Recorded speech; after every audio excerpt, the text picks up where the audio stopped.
Salve, salve, amigos! Estamos começando mais um programa Chutando para Fora, aqui na Rádio Pop Rio, também nos nossos canais no YouTube, Total Esporte Rio, aqui é um canal novo, então você que está assistindo a gente aí, se inscreve no canal, ativa o sininho, deixa aquele like também para ajudar, compartilha com os amigos, canal novo, está precisando, né, de você, amigo que acompanha o nosso programa, também passando no Facebook, lá no nosso Facebook do Chutando para Fora. Hoje começando mais um programa muito especial aqui, eu estou recebendo essa fera, professor Zé Ricardo. Fala, Zé, obrigado por estar aceitando o nosso convite, estar participando com a gente. Boa noite, Bruno, boa noite a todos aí, participantes, é um prazer estar recebendo esse convite aí, tenho certeza que a gente vai passar um tempo aí discutindo, falando sobre futebol e futsal, super agradável, um abraço para todos os seus ouvintes. Valeu, Zé. Hoje também aqui com a gente, Mário Bessa. Fala, Mário. Fala, Bruno. Boa noite. Boa noite, amigos aqui da Rádio Pop Rio, do canal Chutando para Fora.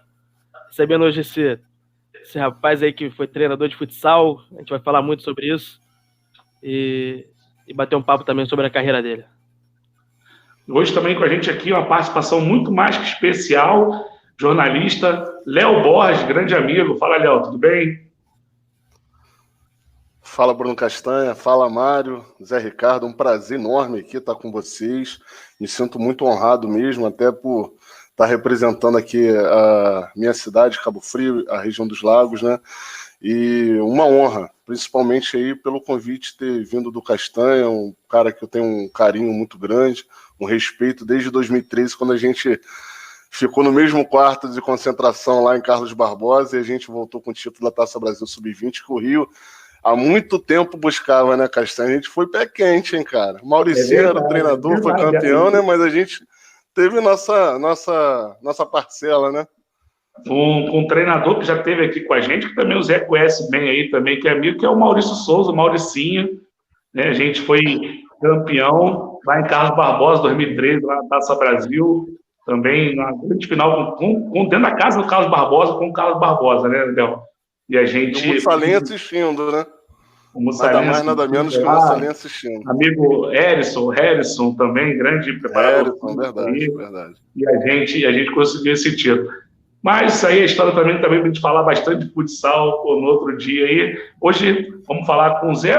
Então, já que está nesse assunto de futsal, né, Zé? O Zé começou no futsal, né? Foi atleta, jogou, depois se transferiu, virou treinador, depois se transferiu para o campo. E eu queria saber, hoje em dia, o campo, né, as pessoas que comandam o campo hoje pensam só no futsal para a formação para o campo. Né? Então, só tem até o Sub-13 ali, nem investem mais no 14, no 15. A única equipe que investia até então aqui, o Sub-15 e 17, era o Fluminense.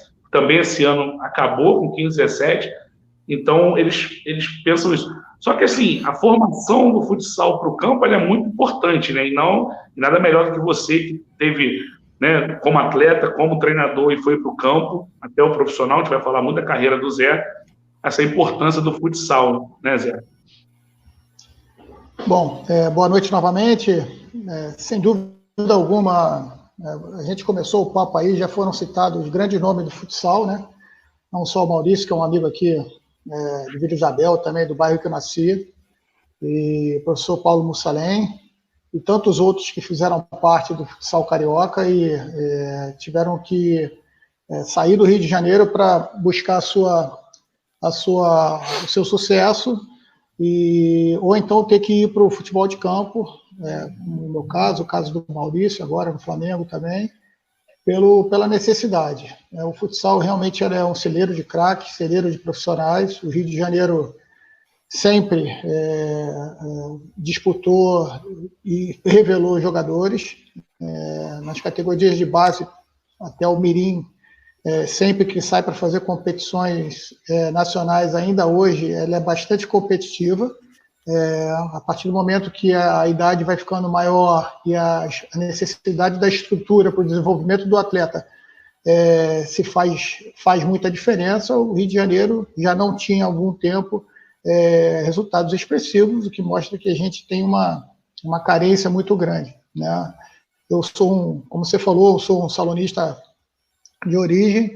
Comecei como atleta e depois como treinador na Associação Atlética Vila Isabel, e ali fiz todo o meu processo de formação inicial. E acabei migrando para o campo depois em 2005, a convite de um diretor de futsal do Flamengo, Tito Araújo, que me conhecia meu trabalho com a molecada, e naquele momento a gente tinha uma equipe de pré-mirim e mirim do Flamengo no campo, com quase 60 jogadores e só 2 profissionais. Aí ele me convidou para que a gente pudesse trabalhar essa dobradinha. Durante o finalzinho de 2005, nós tivemos ali, e depois, em 2006, migrei diretamente para o campo, ficando só na categoria mirim.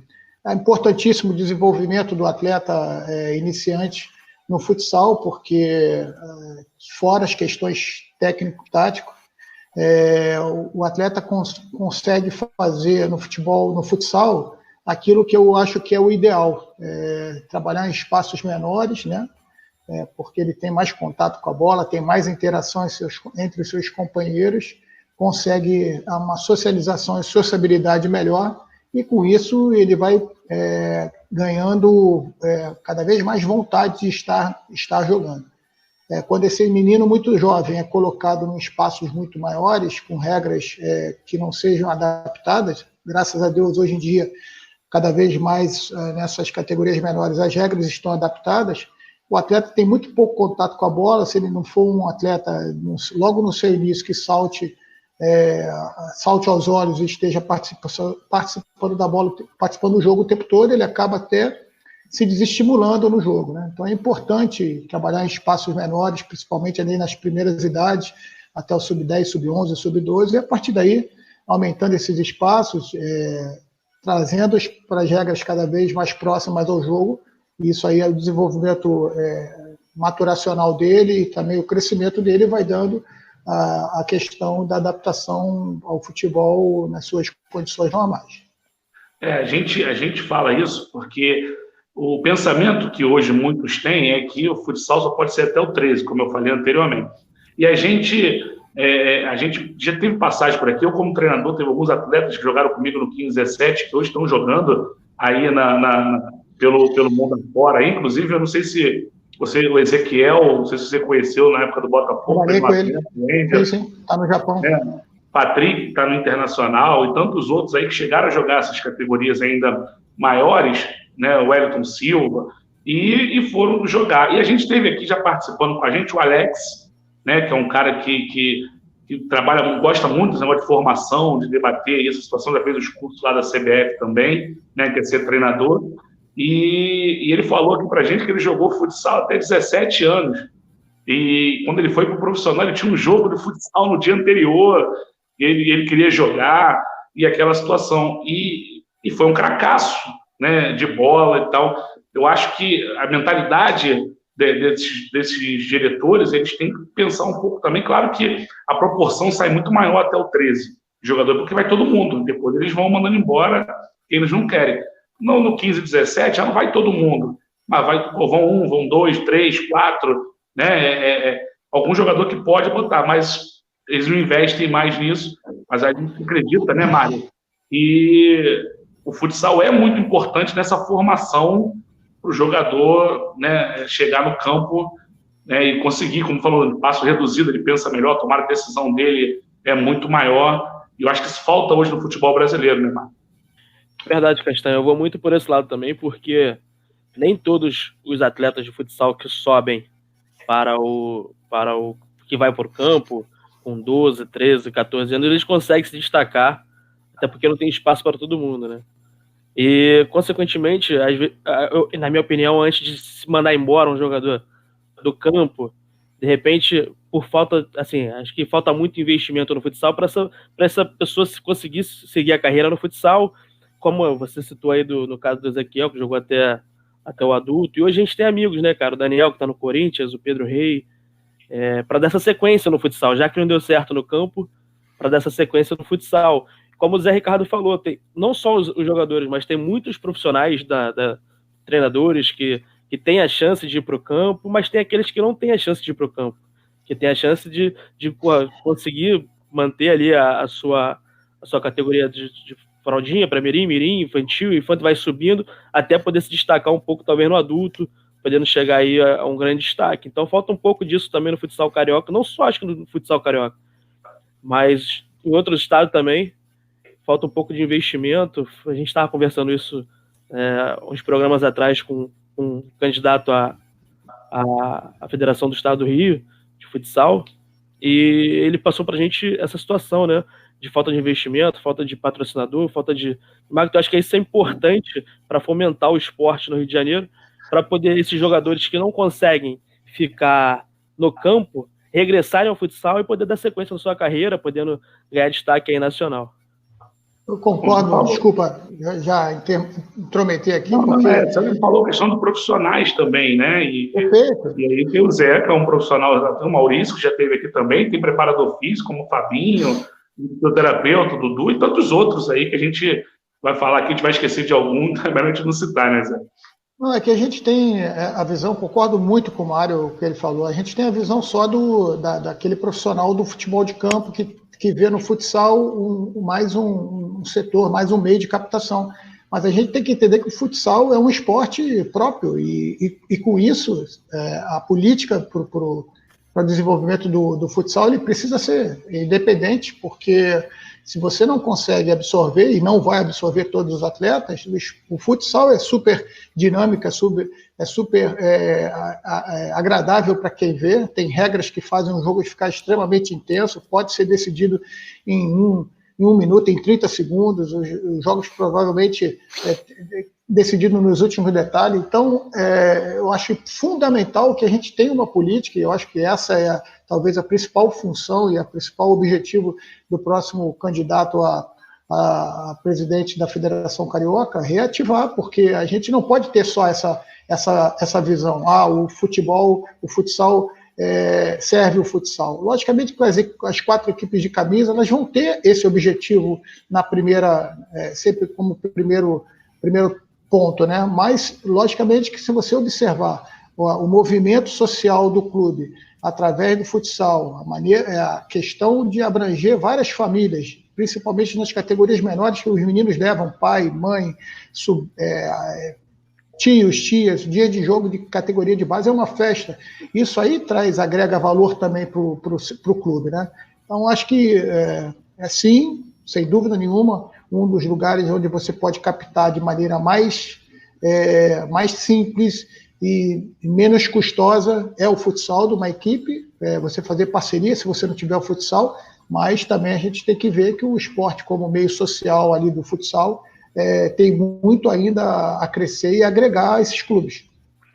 Ainda mais, né, Léo, que tem um agravante nisso aí, porque hoje em dia tem menos campos de várzea, né, que o garoto ficava lá jogando, ou na rua, né, cada vez você vê menos futebol na rua hoje em dia, e saía muito craque dali, né, cara, porque o jogador, ele driblava pedra, driblava obstáculo, driblava carro, ele fazia tudo, né, e hoje em dia, se você não está no futsal, e tem menos opções, só tem a grama sintética, né, que é Então, muitos garotos hoje não têm essa oportunidade de estar jogando, desenvolvendo. Eu acho que isso combina lá na frente, lá que a gente não tem mais craques abundantes como a gente tinha antigamente, né, Léo? É verdade, tanto que hoje a gente pode perceber também, Castanha, que muitos atletas de qualidade, né, de rabisco, como a gente costuma dizer, né, no meio do futebol, no meio do futsal principalmente, vêm das comunidades, que ainda são lugares que tem muita área, né, de lazer, tem seus campos, né, algumas não, mas algumas comunidades têm ainda certo espaço, né, para que a criançada possa brincar de bola. Coisa que na cidade hoje, por exemplo, aí no Rio não tem. Aqui em Cabo Frio ainda tem poucos espaços, mas tem. No Rio, a especulação imobiliária acabou tomando conta, né, e foi reduzindo muito esse espaço. Então, aquele futebol que tinha até na rua, né, que fazia com que o garoto brincasse ali do furinguinho de gato, como a gente diz na gíria, né, pudesse estar brincando, adaptando o drible, né, fazendo aquela situação toda ali, ele perdeu, porque a rua é perigosa.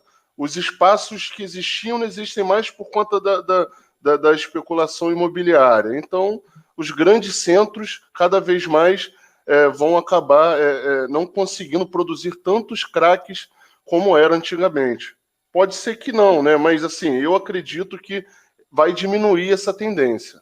Tinha a tabela com a calçada, né? Valia tudo. E Zé, a gente também, né, nesses convidados que a gente teve aqui, a gente estava citando, né, vários jogadores que tiveram a carreira brilhante, jogadores craques acima da média, e que não chegaram na Copa do Mundo, não disputaram a Copa do Mundo, porque antigamente a gente tinha aqui um celeiro de craques muito grande. E hoje falta isso, né? Hoje a gente, um jogador diferente que a gente tem, né, craque é o Neymar. E hoje já não se produz tanto. E o que você acha também que acontece nesse motivo? Bem, o Léo foi muito feliz aí, num dos principais pontos, né? Realmente a gente não tem mais a quantidade de espaço que tínhamos. Boa parte da história do futebol brasileiro foi feita, ou pelo menos iniciou, sendo feita em campos de terra batida, em campos de várzea, muitas das vezes sem treinador, sem professor, e ali a criatividade rolava solta, e a gente sabe que a criatividade é fator fundamental para que o atleta realmente se desenvolva. Então, hoje, não adianta a gente também pensar de forma só saudosista, porque essa realidade não vai voltar, né? Então, a gente tem que realmente nos atentar e cada vez mais qualificar os trabalhos desses locais que ainda que tem hoje, tanto no futsal como no futsal ou nas escolinhas, porque a gente sabe que o desenvolvimento do atleta está muito ligado à interação que ele vai estar com o meio onde ele vive.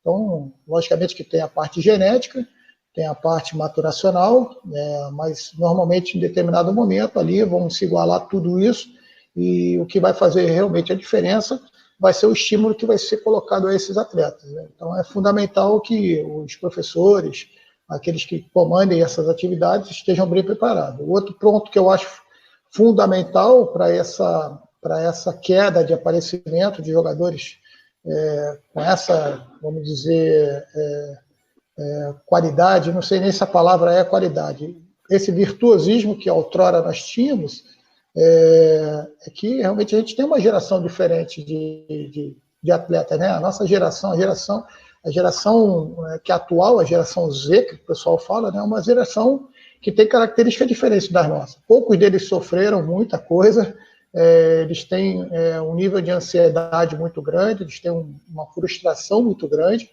e muitas das vezes, quando eles têm algum tipo de resultado negativo, eles desistem na primeira vez. E isso não acontecia com a nossa geração, com as gerações passadas. Acostumada a fracasso, erra, tenta novamente, tenta novamente, tenta novamente. Então, isso aí muda um pouco, né? Hoje, as crianças, a rapaziada aí dessa geração tem outros atrativos, né? A internet, celular, isso realmente é uma questão que incomoda muito ainda boa parte dos profissionais com que eu tenho conversado sobre isso, mas, em compensação, essa geração também tem pontos positivos de forma gritante, né? Ou seja, ela tem capacidade de fazer uma, duas coisas ao mesmo tempo, ela está falando no telefone, ela está dando banho no cachorro, ela está comendo ao mesmo tempo, e isso aí, se a gente souber potencializar, seduzir esse pessoal para o nosso lado, certamente ela vai poder dar uma resposta também muito legal. Então, as gerações mudam e a gente tem que estar preparando aí o tempo todo para se adaptar a essas mudanças. O fato é de como acessar essa geração para que ela possa te dar o máximo, porque, do outro lado, como eu falei, são garotos, por exemplo, trazendo um pouco mais próximo do profissional. Se o treinador pega um pouco mais pesado com o atleta, ou então fica uma semana sem falar com ele, rapidamente essa desmotivação vai para uma queixa, para um empresário, para o pai e tal, e muitas das vezes quer trocar de clube porque o treinador fala que o treinador não gosta dele. São coisas que você precisa ter atenção, e coisa normal que aconteceu com nós todos aqui, tomar uma bronca de um treinador nosso, e, enfim, ficar sem jogar uma partida porque fez alguma coisa que não saiu do jeito que foi planejado. Então, isso era normal para a gente sempre se superando. Então, é uma geração diferente, que eu acho que a gente precisa saber tocar nele para acessar, porque é uma realidade. infelizmente, aquela condição que nós tínhamos de toda hora ver em qualquer esquina, ver um campo de pelada na esquina ou na nossa pracinha e ver um moleque bom, porque todos os clubes tinham, a gente que é do futsal aqui, a gente jogava, por exemplo, contra o Maran, tinha um moleque muito bom no Maran, a gente ia jogar ali contra o Grajaú, tinha 2, 3 moleques bons, a gente ia para dentro do Rio de Janeiro, lá para Cabo Frio, tinha 4, 5 moleques bons. Barra Mansa a mesma coisa, então era até difícil de você escolher e falar, pô, só tem aquele time que é bom. Então, eu acho que é um processo que está acontecendo e agora a gente tem que se adaptar a isso. Os clubes de bairro, antigamente, tinham equipes muito fortes, né? Esse é um assunto, né, cara, de formação, né, envolvendo não só o futsal, mas como a formação em si. A gente demora programas, horas e horas para a gente debater, né? Então, a gente vai fazer um programa especial em relação a isso aí, com certeza, porque é um assunto que todo mundo precisa debater e expressar a sua opinião. Mas vamos falar agora da carreira do Zé também, né? Desde que ele foi para o campo, ele começou, né, no campo lá na base do Flamengo, foi subindo, ganhou um sub-15, né, de forma espetacular, com a geração do Lincoln, né? O Vinícius também era desse time, Zé, eu agora não me recordo também, né? Foi naquela 5-0 com o Corinthians, ele pode falar um pouquinho dessa geração. E aí depois vem a Copa São Paulo, né? E a primeira Copa São Paulo não ganha, na segunda consegue pôr um título aí com uma outra geração também que subiu. Fala um pouquinho dessa tua trajetória na base do Flamengo. Então, Bruno, Léo e Mário, eu estive no Flamengo desde 98 no futsal, ao todo foram 16, 17 anos de clube. Em 2008, o Flamengo fez uma reformulação, acabei sendo demitido do clube, mudou-se direção, mudou-se alguns profissionais, e antigamente era muito comum acontecer isso, mudava alguém que mandava, né? Realmente saía bastante gente. E aí nós trabalhamos 2 anos e meio, quase 3 anos no Sendas, Audax Rio, que foi uma experiência muito boa para mim. Eu acredito que a partir daquele momento ali, depois da minha passagem pelo Audax, realmente a minha formação ela deu uma fase bem legal, porque era um clube empresa que adotava o regime de dedicação exclusiva, então você ficava o tempo todo ali no clube, você tinha a sala de treinadores, ela era sem paredes, divisórias bem baixas, ou seja, eu que cheguei lá no treinador de sub-15, convivia com treinadores da categoria 17 e 20 profissional ao mesmo tempo, a gente trocava muita experiência. A questão da educação e desempenho que a gente tinha que ter também, e também dos processos que eram muito bem estabelecidos, a gente tinha que bater metas. Então, quando eu retorno para o Flamengo em 2012, tenho certeza que volto outro profissional, e aí a estrutura do Flamengo já começa a ter uma mudança de baixo para cima, de uma maneira que eu acho que tem que ser. A base do Flamengo já começa a ter uma atenção especial. Já nos últimos anos da Patrícia Murim aconteceu um investimento legal. E aí quando o presidente Bandeira de Mello assume, ele dá continuidade e mais, dá um apoio muito maior assim, a nível financeiro. Ele começa reestruturando todo o departamento, dando condição para todas as categorias de desenvolver. E aí a gente começa a trabalhar com uma galera muito legal, que naquele momento ali é a geração 97, que é a geração do Paquetá, ainda no infantil. E depois a gente sobe de categoria nos juniores e começa a trabalhar com uma galera também que tinha tido sucesso, né? 95, 96, que é a geração do Douglas Baggio, do Caio Rangel, uma geração muito boa também. E que vamos disputar a nossa primeira Copa São Paulo em 2015. Nós saímos nas quartas de finais, se eu não me engano, para o Atlético Mineiro, numa partida que foi 0-0, perdemos uma quantidade muito grande de gols e perdemos nos pênaltis 10-9. Todos os atletas bateram, o último atleta nosso acabou perdendo. Aí acabamos sendo eliminados de forma invicta e voltamos no ano seguinte com a geração, com a equipe quase que toda reformulada, e aí nós tivemos um sucesso muito legal e que começou de forma um pouco irregular, mas durante a competição a equipe cresceu bastante e deu tudo certo ali. Ali nós tivemos o sucesso e principalmente, quando eu falo sucesso, não é nem da conquista, é que boa parte daqueles meninos ali fizeram parte do profissional do Flamengo, do elenco do Flamengo, E aí, quando eu falo fazer parte do elenco, às vezes as pessoas falam, mas fulano era reserva, fulano não jogou. Mas se você coloca isso dentro de um plantel de 30 atletas, né? E você coloca ou como titular, ou como primeiro reserva, ou como segundo reserva, atletas que vieram da base com salários relativamente muito mais baixos do que aqueles que viriam para cumprir essas funções aí, quando você multiplica isso por 13 e depois pelo tempo de contrato, que normalmente se faz 2, 3 anos, você vê o quanto o investimento já deu um retorno ali. Logicamente que nem todos aqueles que subiram conseguiram situações imediatas para jogar, mas aqueles que já subiram deram um retorno bem legal, Jorge, Paquetá, Léo Duarte, Ronaldo, Matheus Sávio, enfim, jogadores que já deram um retorno mais rápido para o clube, e outros que acabaram sendo emprestados ou então negociados com outros clubes. Então, foi um trabalho bem legal. O mais legal disso tudo foi ver que foi um trabalho bem planejado e que o clube se manteve fiel, porque é muito comum aqui os projetos começarem e no primeiro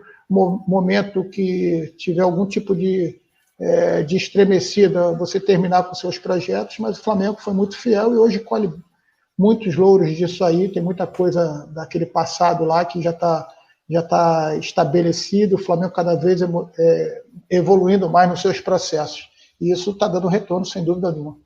O Viseu era desse time também, não era? Felipe Viseu, é verdade, Felipe Viseu. Isso aí. Vai, Mário, manda sua pergunta aí. Então, Zé, você falou, só falando dessa sua passagem pelo Audax, que você citou como clube empresa, como é que você vê essa situação do Botafogo hoje, tentando vincular o CSA? Você teve a sua passagem pelo Sendas Audax, né? Como é que você enxerga o Botafogo futuramente, sendo um clube empresa? Olha, Mário, eu acho que nem toda regra serve para todo clube, né? Então, existem clubes, empresas que, a maioria da Europa, vamos dizer assim, que dão super certo, mas também tem grandes clubes. Os dois maiores, Barcelona e Real Madrid, não são sociedades anônimas, eles são clubes de ponta. Aqui no Brasil, eu acho que a gente tem poucos elementos para dizer se isso vai dar certo. Logicamente que a Red Bull Bragantino facilita pelo fato de estar vinculada a uma marca de energéticos e trazer toda essa força para um clube que estava passando por dificuldades, como boa parte dos clubes do interior. Então, acho que se valeu para isso, né? Temos outros clubes também que já são empresas que têm andado bem, mas aí vai muito do particular de cada clube, né? A gente vê clubes aí, dos 20 clubes da Série A, a gente vê clubes aí com dívidas impagáveis no primeiro momento. Se você olha, você percebe que aquilo ali não vai conseguir. Se você fizer 2, 3, 4 gestões sem cometer nenhum tipo de erro, você ainda vai terminar essas gestões com dificuldade financeira. Então, assim, é uma das alternativas. Agora, o que eu posso dizer, ali foi para o Sendas, Audax, era um grupo também, né? Aqui era Sendas, São Paulo era Pão de Açúcar. Assim, muito mais fácil. Primeiro que você começou daquela forma, né? Você não teve que se adaptar a nada, você começou já daquela forma, e aí você tem os processos, como eu falei, bem delineados, com metas e objetivos a serem cumpridos. Logicamente que todo planejamento existe, os replanejamentos, as mudanças, as correções de rotas, mas ele se mantinha muito fiel. E ali a gente tinha basicamente o objetivo de captar atletas que, teoricamente, não tinham espaço nos 4 grandes clubes do Rio, que nós fôssemos a 5ª força por oferecer boas condições. A gente queria que esses atletas olhassem para o Sendas, e isso ficou muito rapidamente, isso aconteceu, além de captar atletas, principalmente na região ali de São João de Meriti, Nova Iguaçu, aquela região que ele fazia parte, porque também o projeto, um dos objetivos do projeto era atender bem aquela região para ganhar a simpatia da torcida dali. Isso também nós conseguimos. Os profissionais que lá realmente tiveram, assim, o clube teve a felicidade de captar profissionais de muita qualidade.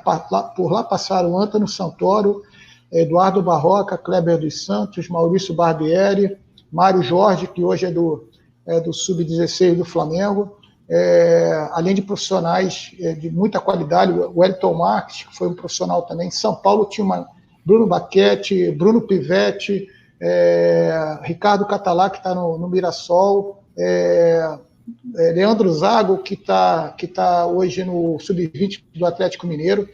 Além disso, o pessoal que estava em cima, Thiago Escuro, que hoje manda na RB, né, o gestor da RB, Brunoro, ou seja, pessoas de muita qualidade, trabalhando com não era teoricamente os principais atletas na qualidade técnica, mas potencializamos um trabalho muito bem feito, enxuto, e esses atletas que tiveram passagem, que talvez não tiveram espaço nos grandes clubes, acabaram chegando para a gente e rapidamente se desenvolveram. Então a gente teve Vitinho, a gente teve Samir, a gente teve Antônio Carlos, só aqui no Rio, que eu me lembro assim muito rapidamente.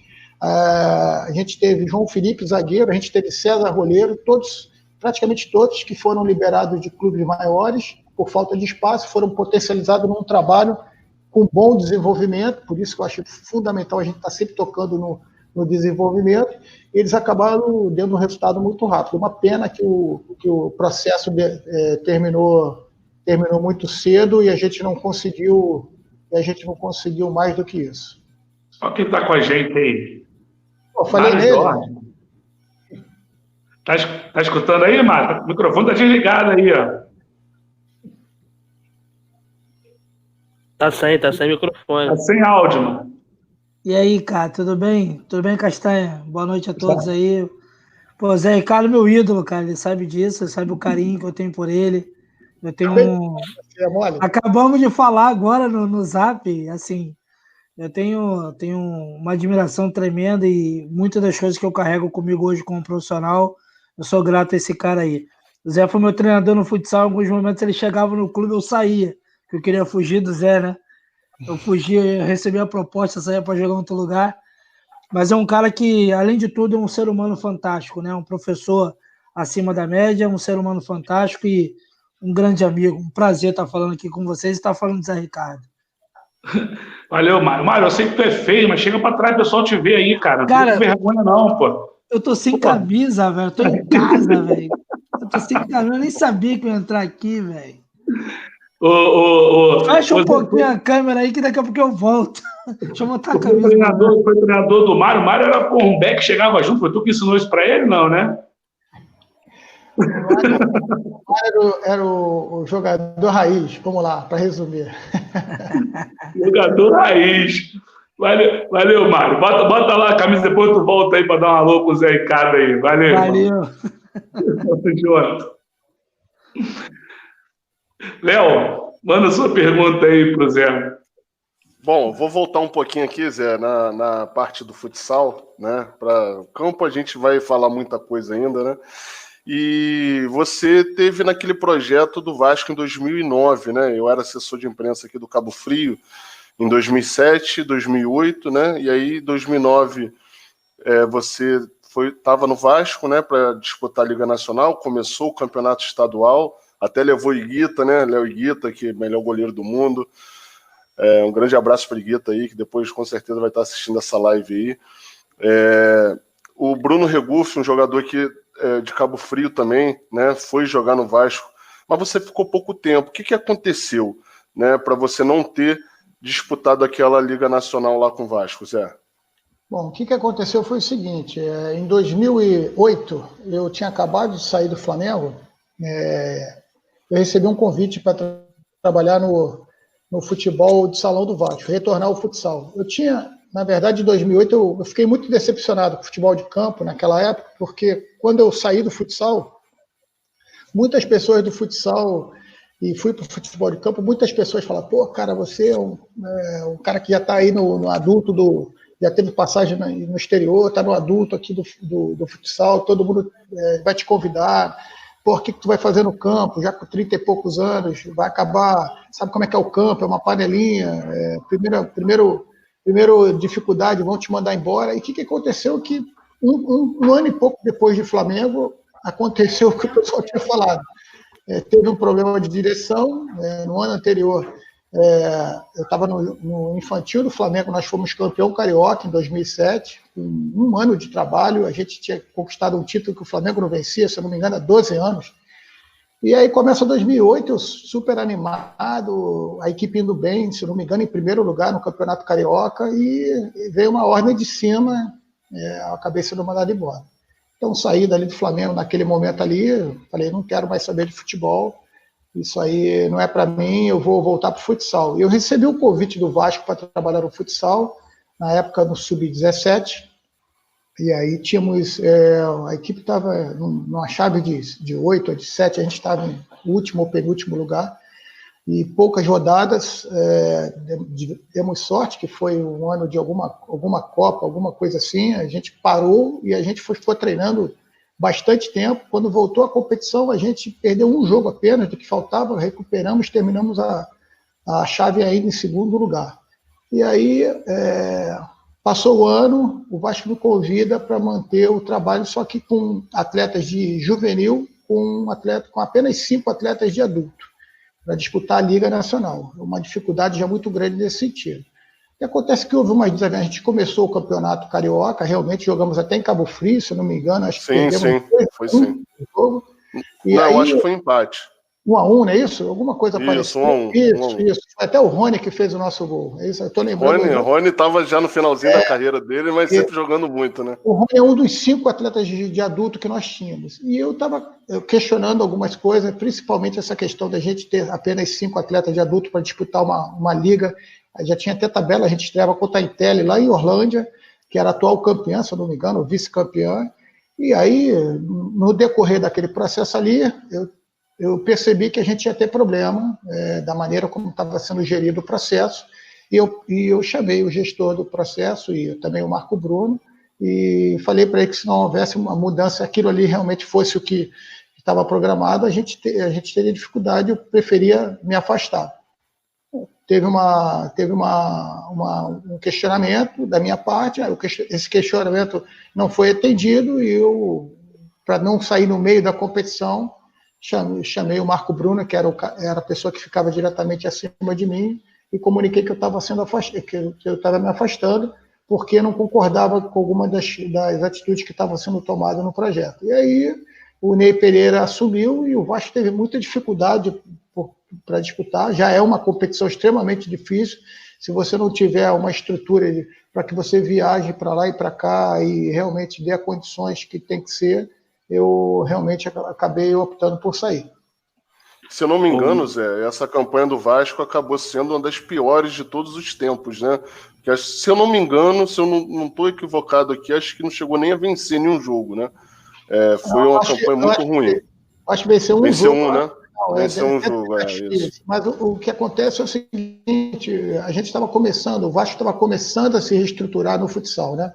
Era um projeto que tinha uma pessoa por cima do projeto, né, que era o Carlos Alexandre, uma pessoa que estava buscando, e a gente o tempo todo conversando que, de repente, um ano de trabalho dentro do Rio de Janeiro poderia maturar aqueles meninos para disputar o adulto no ano seguinte, até uma Liga Nacional. Mas aí houve algumas precipitações, e aí realmente já tinha o convite do Cedas para eu retornar, ir para o Cedas, através do Cadu Borges, e aí uma coisa se juntou à outra e acabamos definindo por a gente romper o trabalho.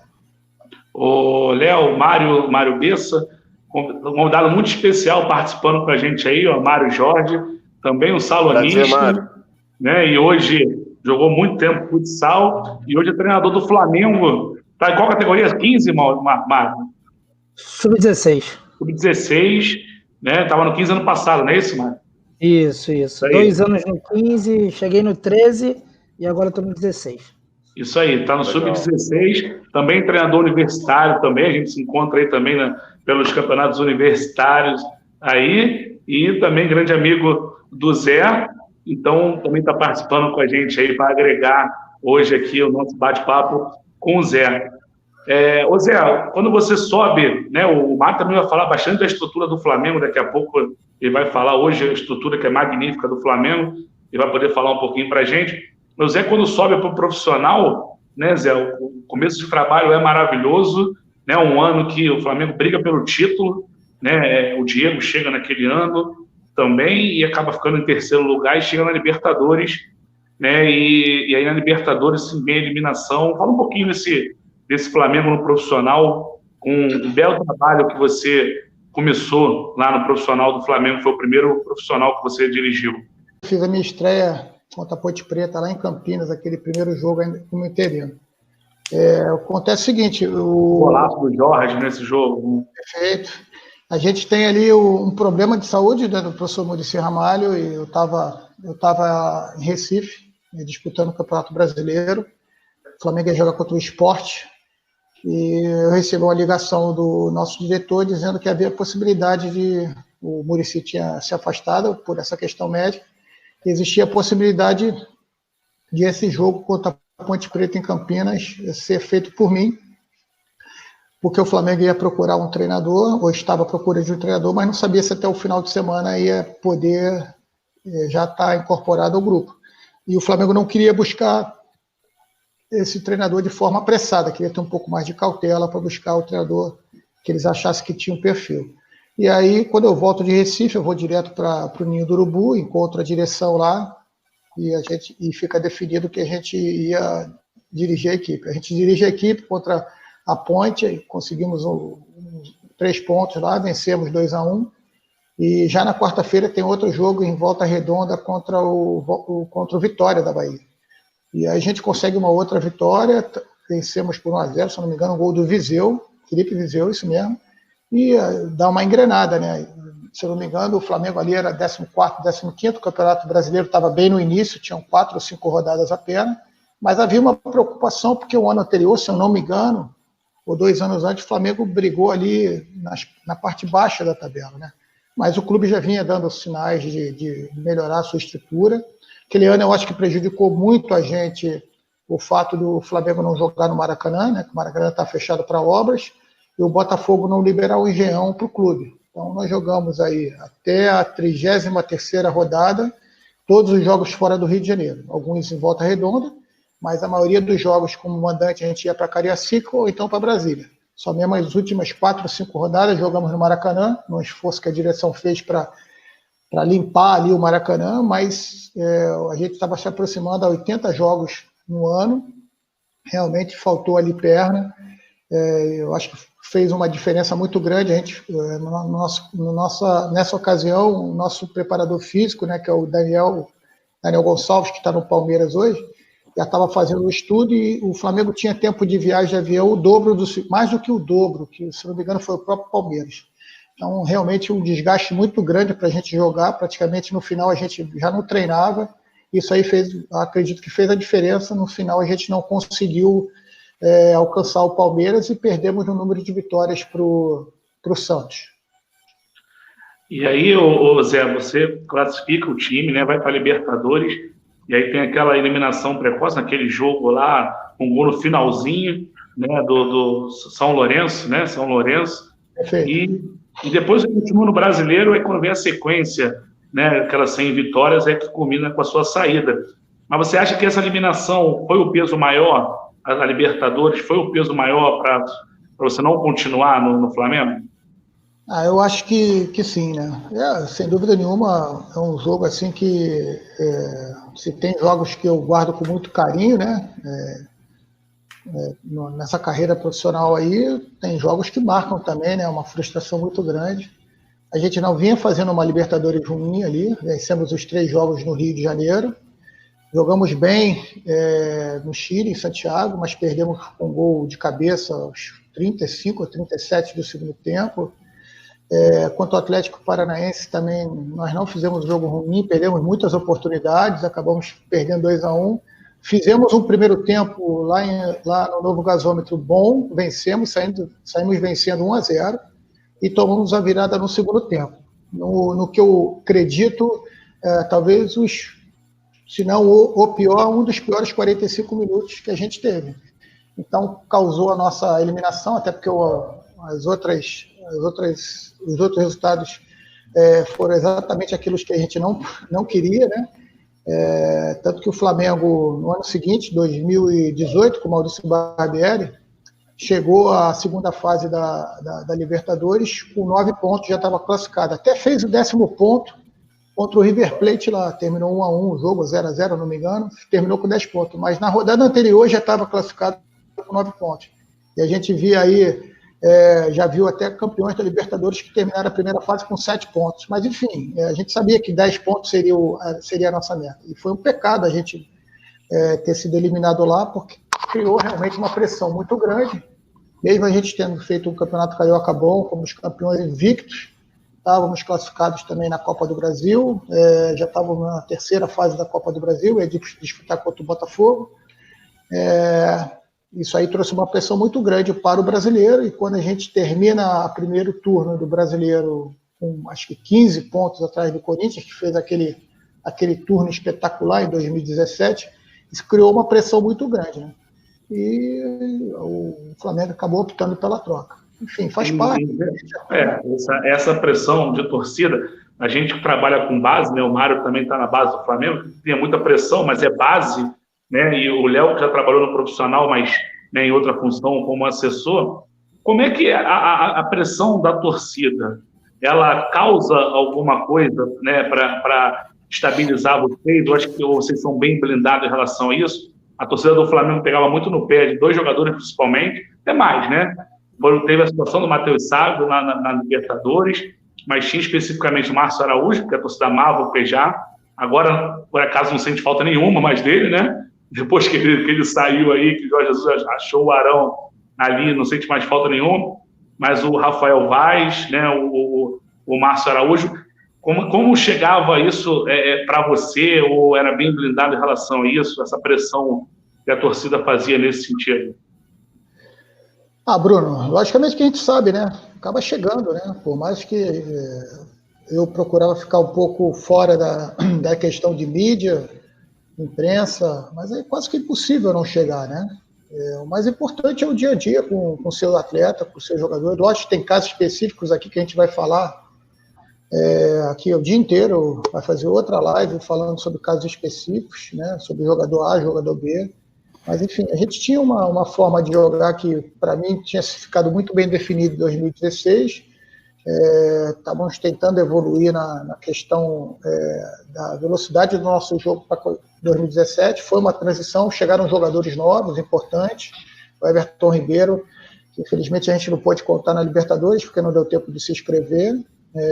E o Diego ficou boa parte da Libertadores machucado, que ele machucou, se não me engano, no jogo contra Atlético Paranaense. Ele machucou, perdemos o Everton. Inclusive, Santos. Ele fez um gol nesse jogo, né, Zé?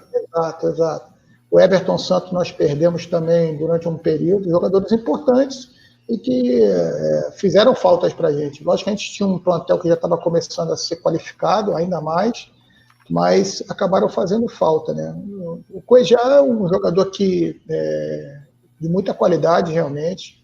Eu tinha conversado com ele que quando ele chega no Flamengo, ele não está nas suas melhores condições, adaptação, conversei bastante com ele. Mas quando começa 2017, eu tenho uma conversa muito legal com ele, num dos primeiros treinos, e queria realmente que ele jogasse mais, né? Então ele começa a trabalhar um pouco mais também. Inclusive encontrei ele quando eu já estava no Vasco, ele falou, eu fui até parabenizá-lo que ele estava sendo convocado para a seleção colombiana, e ele falou, naquela época foi muito importante, não tem mágoa nenhuma, você me fez ver que eu precisava treinar muito mais. E realmente não tinha como eu entrar naquele time de 2016. Ele fala assim, em 2017, eu conversei também com o Márcio, as pessoas estavam ali, vão lembrar disso. Dos últimos 15 jogos que eu estou no Flamengo, o Cuejá foi titular em 9. Esse processo de transição ali, de titularização dele ali, já estava começando a acontecer, né? Mas foi exatamente uma fase que o Flamengo começou a ter atuações irregulares e perder jogos, né? Que acabou culminando até com a minha saída. Então, desses 15 últimos jogos, jogou 9 titular. E acabou, depois o processo andando, ele evoluindo muito realmente, o Márcio saindo, ele se tornando titular, fez belas campanhas pelo Flamengo. Sobre o próprio Rafael Vaz, independente das críticas que as pessoas possam fazer, o Rafael, notoriamente, é um jogador que tem uma qualidade de passe muito boa, que para o meu modelo de jogo ele fazia muita diferença. Logicamente que em alguns momentos nós cobrávamos muito dele, que por ele se sentir muita vontade, ter muita confiança naquilo que faz, ele acabava extrapolando um pouco.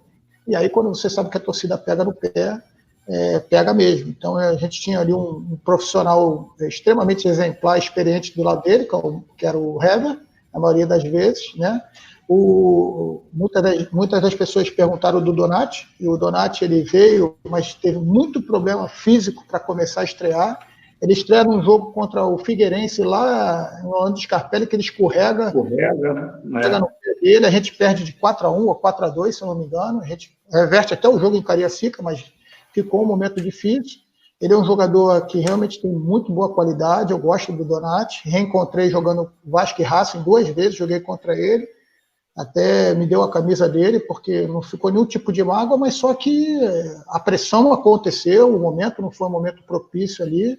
Enfim, a maneira como a gente tinha de ter um jogo, até por a gente não ter uma saída como a saída do Cuejá, a saída era mais com o Márcio, ou melhor, não tinha saída muito com o Márcio, que fazia mais a contenção dos dois laterais, a subida dos dois laterais. Eu precisava do passe do Rafael Vaz, eu precisava que ali, pelo menos, a gente tivesse bons jogos, né? Um bom jogo de saída, senão a gente teria muito mais dificuldade. Então, a gente tenta montar sempre as conexões, só quem está lá dentro acaba percebendo os pequenos detalhes, mas o mais importante de tudo é que aquilo a gente fez por convicção, logicamente que você faria alguma coisa diferente, sempre tem essa pergunta. Basicamente, depois é muito mais fácil, né? Depois é muito mais fácil.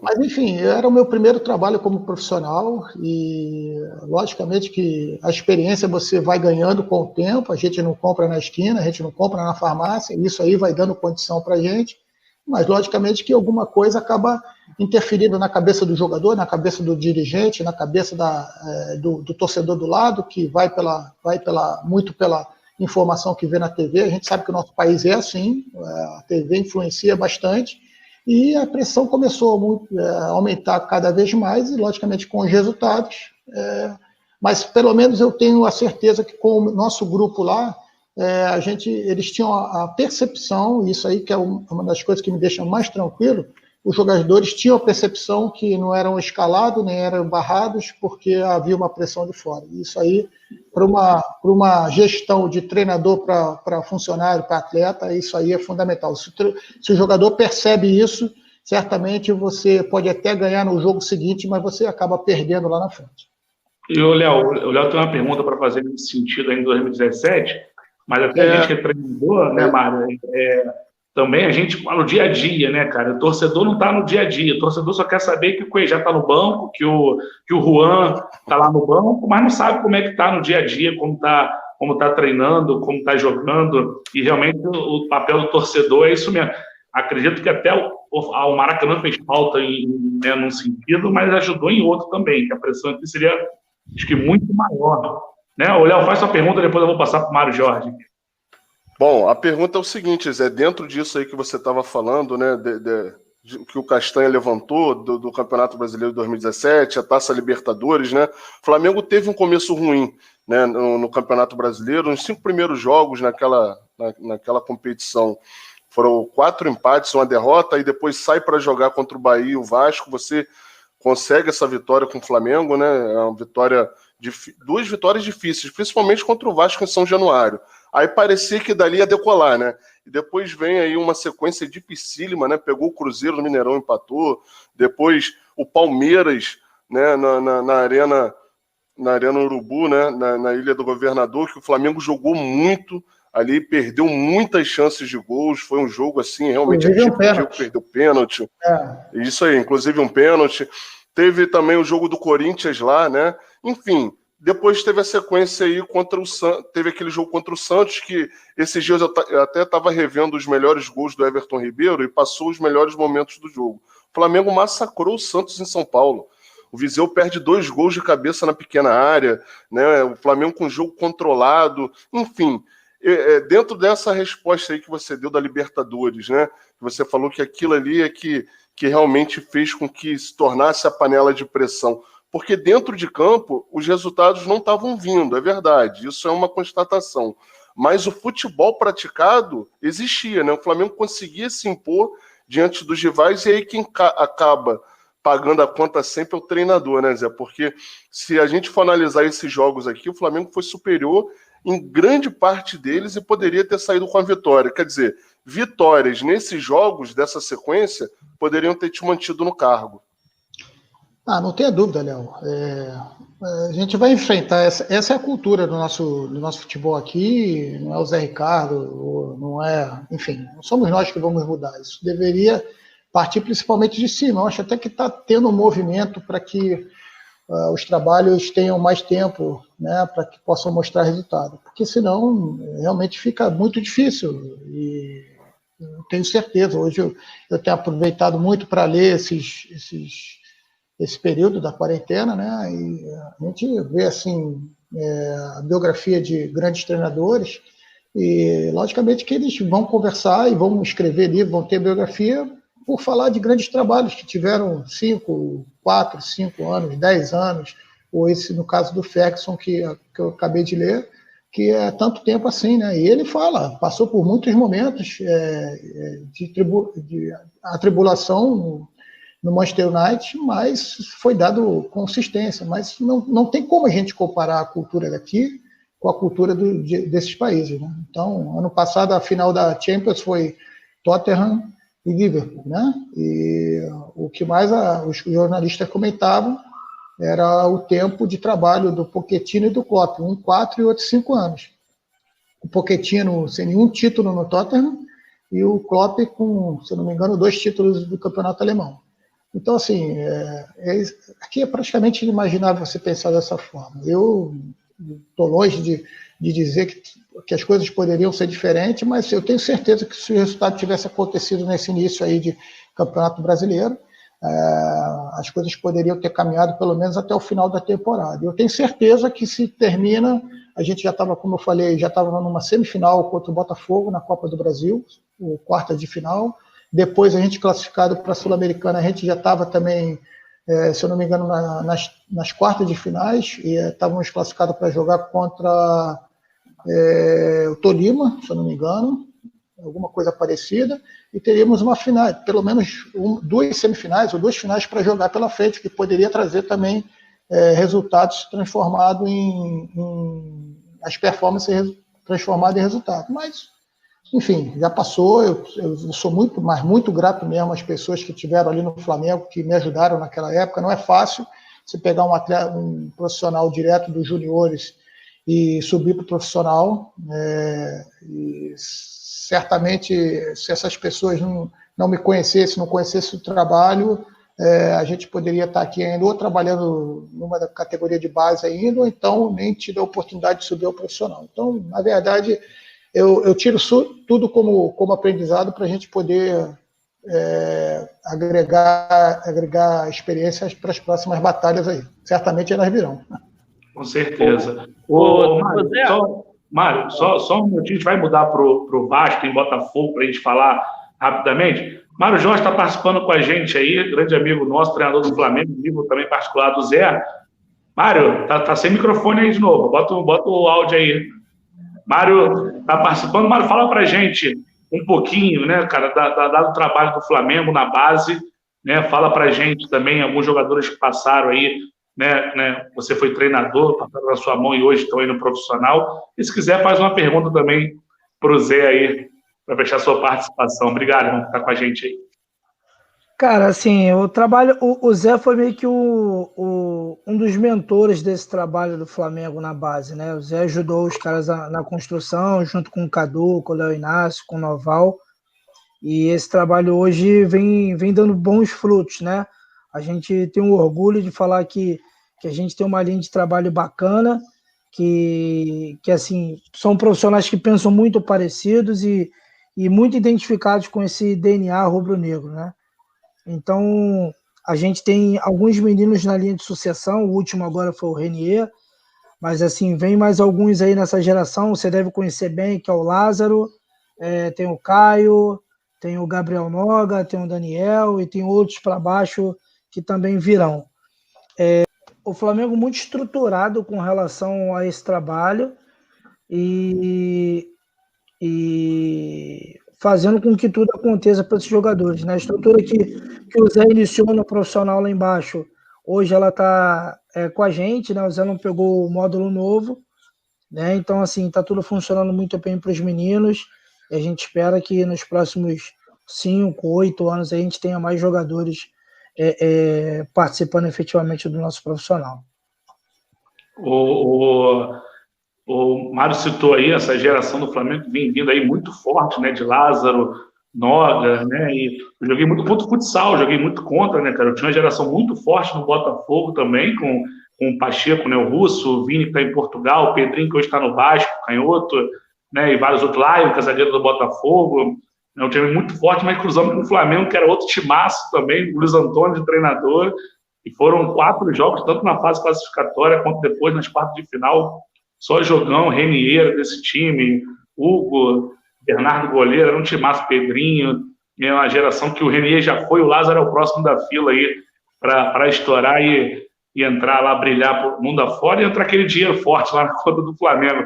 Mário, tem alguma pergunta para fazer para o Zé aí? Na verdade, assim, fazer pergunta pro Zé é meio que enxugar gelo, né? Porque quando pergunta todo dia, né? Eu tenho um problema, eu ligo pro Zé, ligo pro Barbieri, que são caras que eu tenho um contato direto e que me ajudam nos momentos de dificuldade. Mas eu queria perguntar pro Zé alguma coisa relacionada ao futsal. O que ele conseguiu levar de conceito, que ele trabalhou bastante no futsal, que ele conseguiu aplicar no futebol profissional? Na base, a gente sabe que você conseguiu carregar bastante coisa, porque eu consegui acompanhar bastante seu dia a dia. Mas o que você conseguiu arrastar desse conceito, sabendo que o tempo de treino no profissional é muito restrito, com muita dificuldade? Bom, Mário, na verdade o conceito do futsal, ele está, no meu modo de entender, muito inserido no futebol de campo, entendeu? Normalmente, quando você vê uma partida de futebol, logicamente que a gente está olhando para os 11, né? Os 22, a gente tem o olhar macro. Mas se você dividir o campo e perceber as ações do jogo, muitas das vezes você vai ver que onde está a bola, 4, 5 jogadores de cada equipe estão necessariamente envolvidos naquelas movimentações. Lógico que todos os outros estão ou dando cobertura defensiva, ou estão dando apoio, ou estão dando profundidade, ou estão dando largura do outro lado. Mas quem participa do movimento especificamente naquele setor do campo são 4, 5 jogadores, tanto da sua equipe quanto da equipe do outro, da equipe adversária. Então, de uma forma geral, eu vejo que são ações que se confundem com a dinâmica do futsal, né? Então, triangulação, rotação, equipes que jogam muitas rotações, troca de posições, o movimento de infiltração, o movimento de ataque à linha, são conceitos que a gente traz muito do futsal, né? Traz muito do futsal e que acaba sendo inserido ali.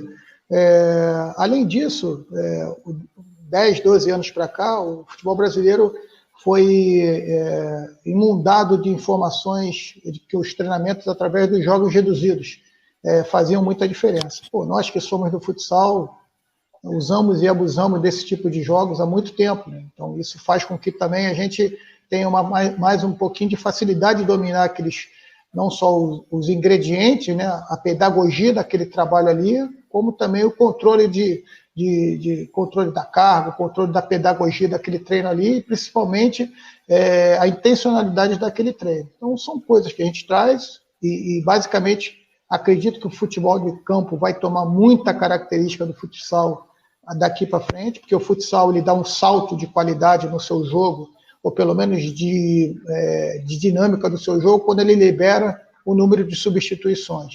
E o futebol passa de 2 para 3, tem uma certa resistência de aumentar, mas agora, por causa da pandemia, abrem para 5, e eu tenho a impressão que isso não volta atrás. Isso não volta atrás. Quando acabar tudo isso, vão continuar as 5, o que vai dar outra dinâmica e outra conotação para o jogo, a importância do treinador de trabalhar com essas 5 substituições, a mobilização do seu elenco, porque os atletas vão ter muito mais possibilidade de entrar, e eu acho que só tem a ganhar.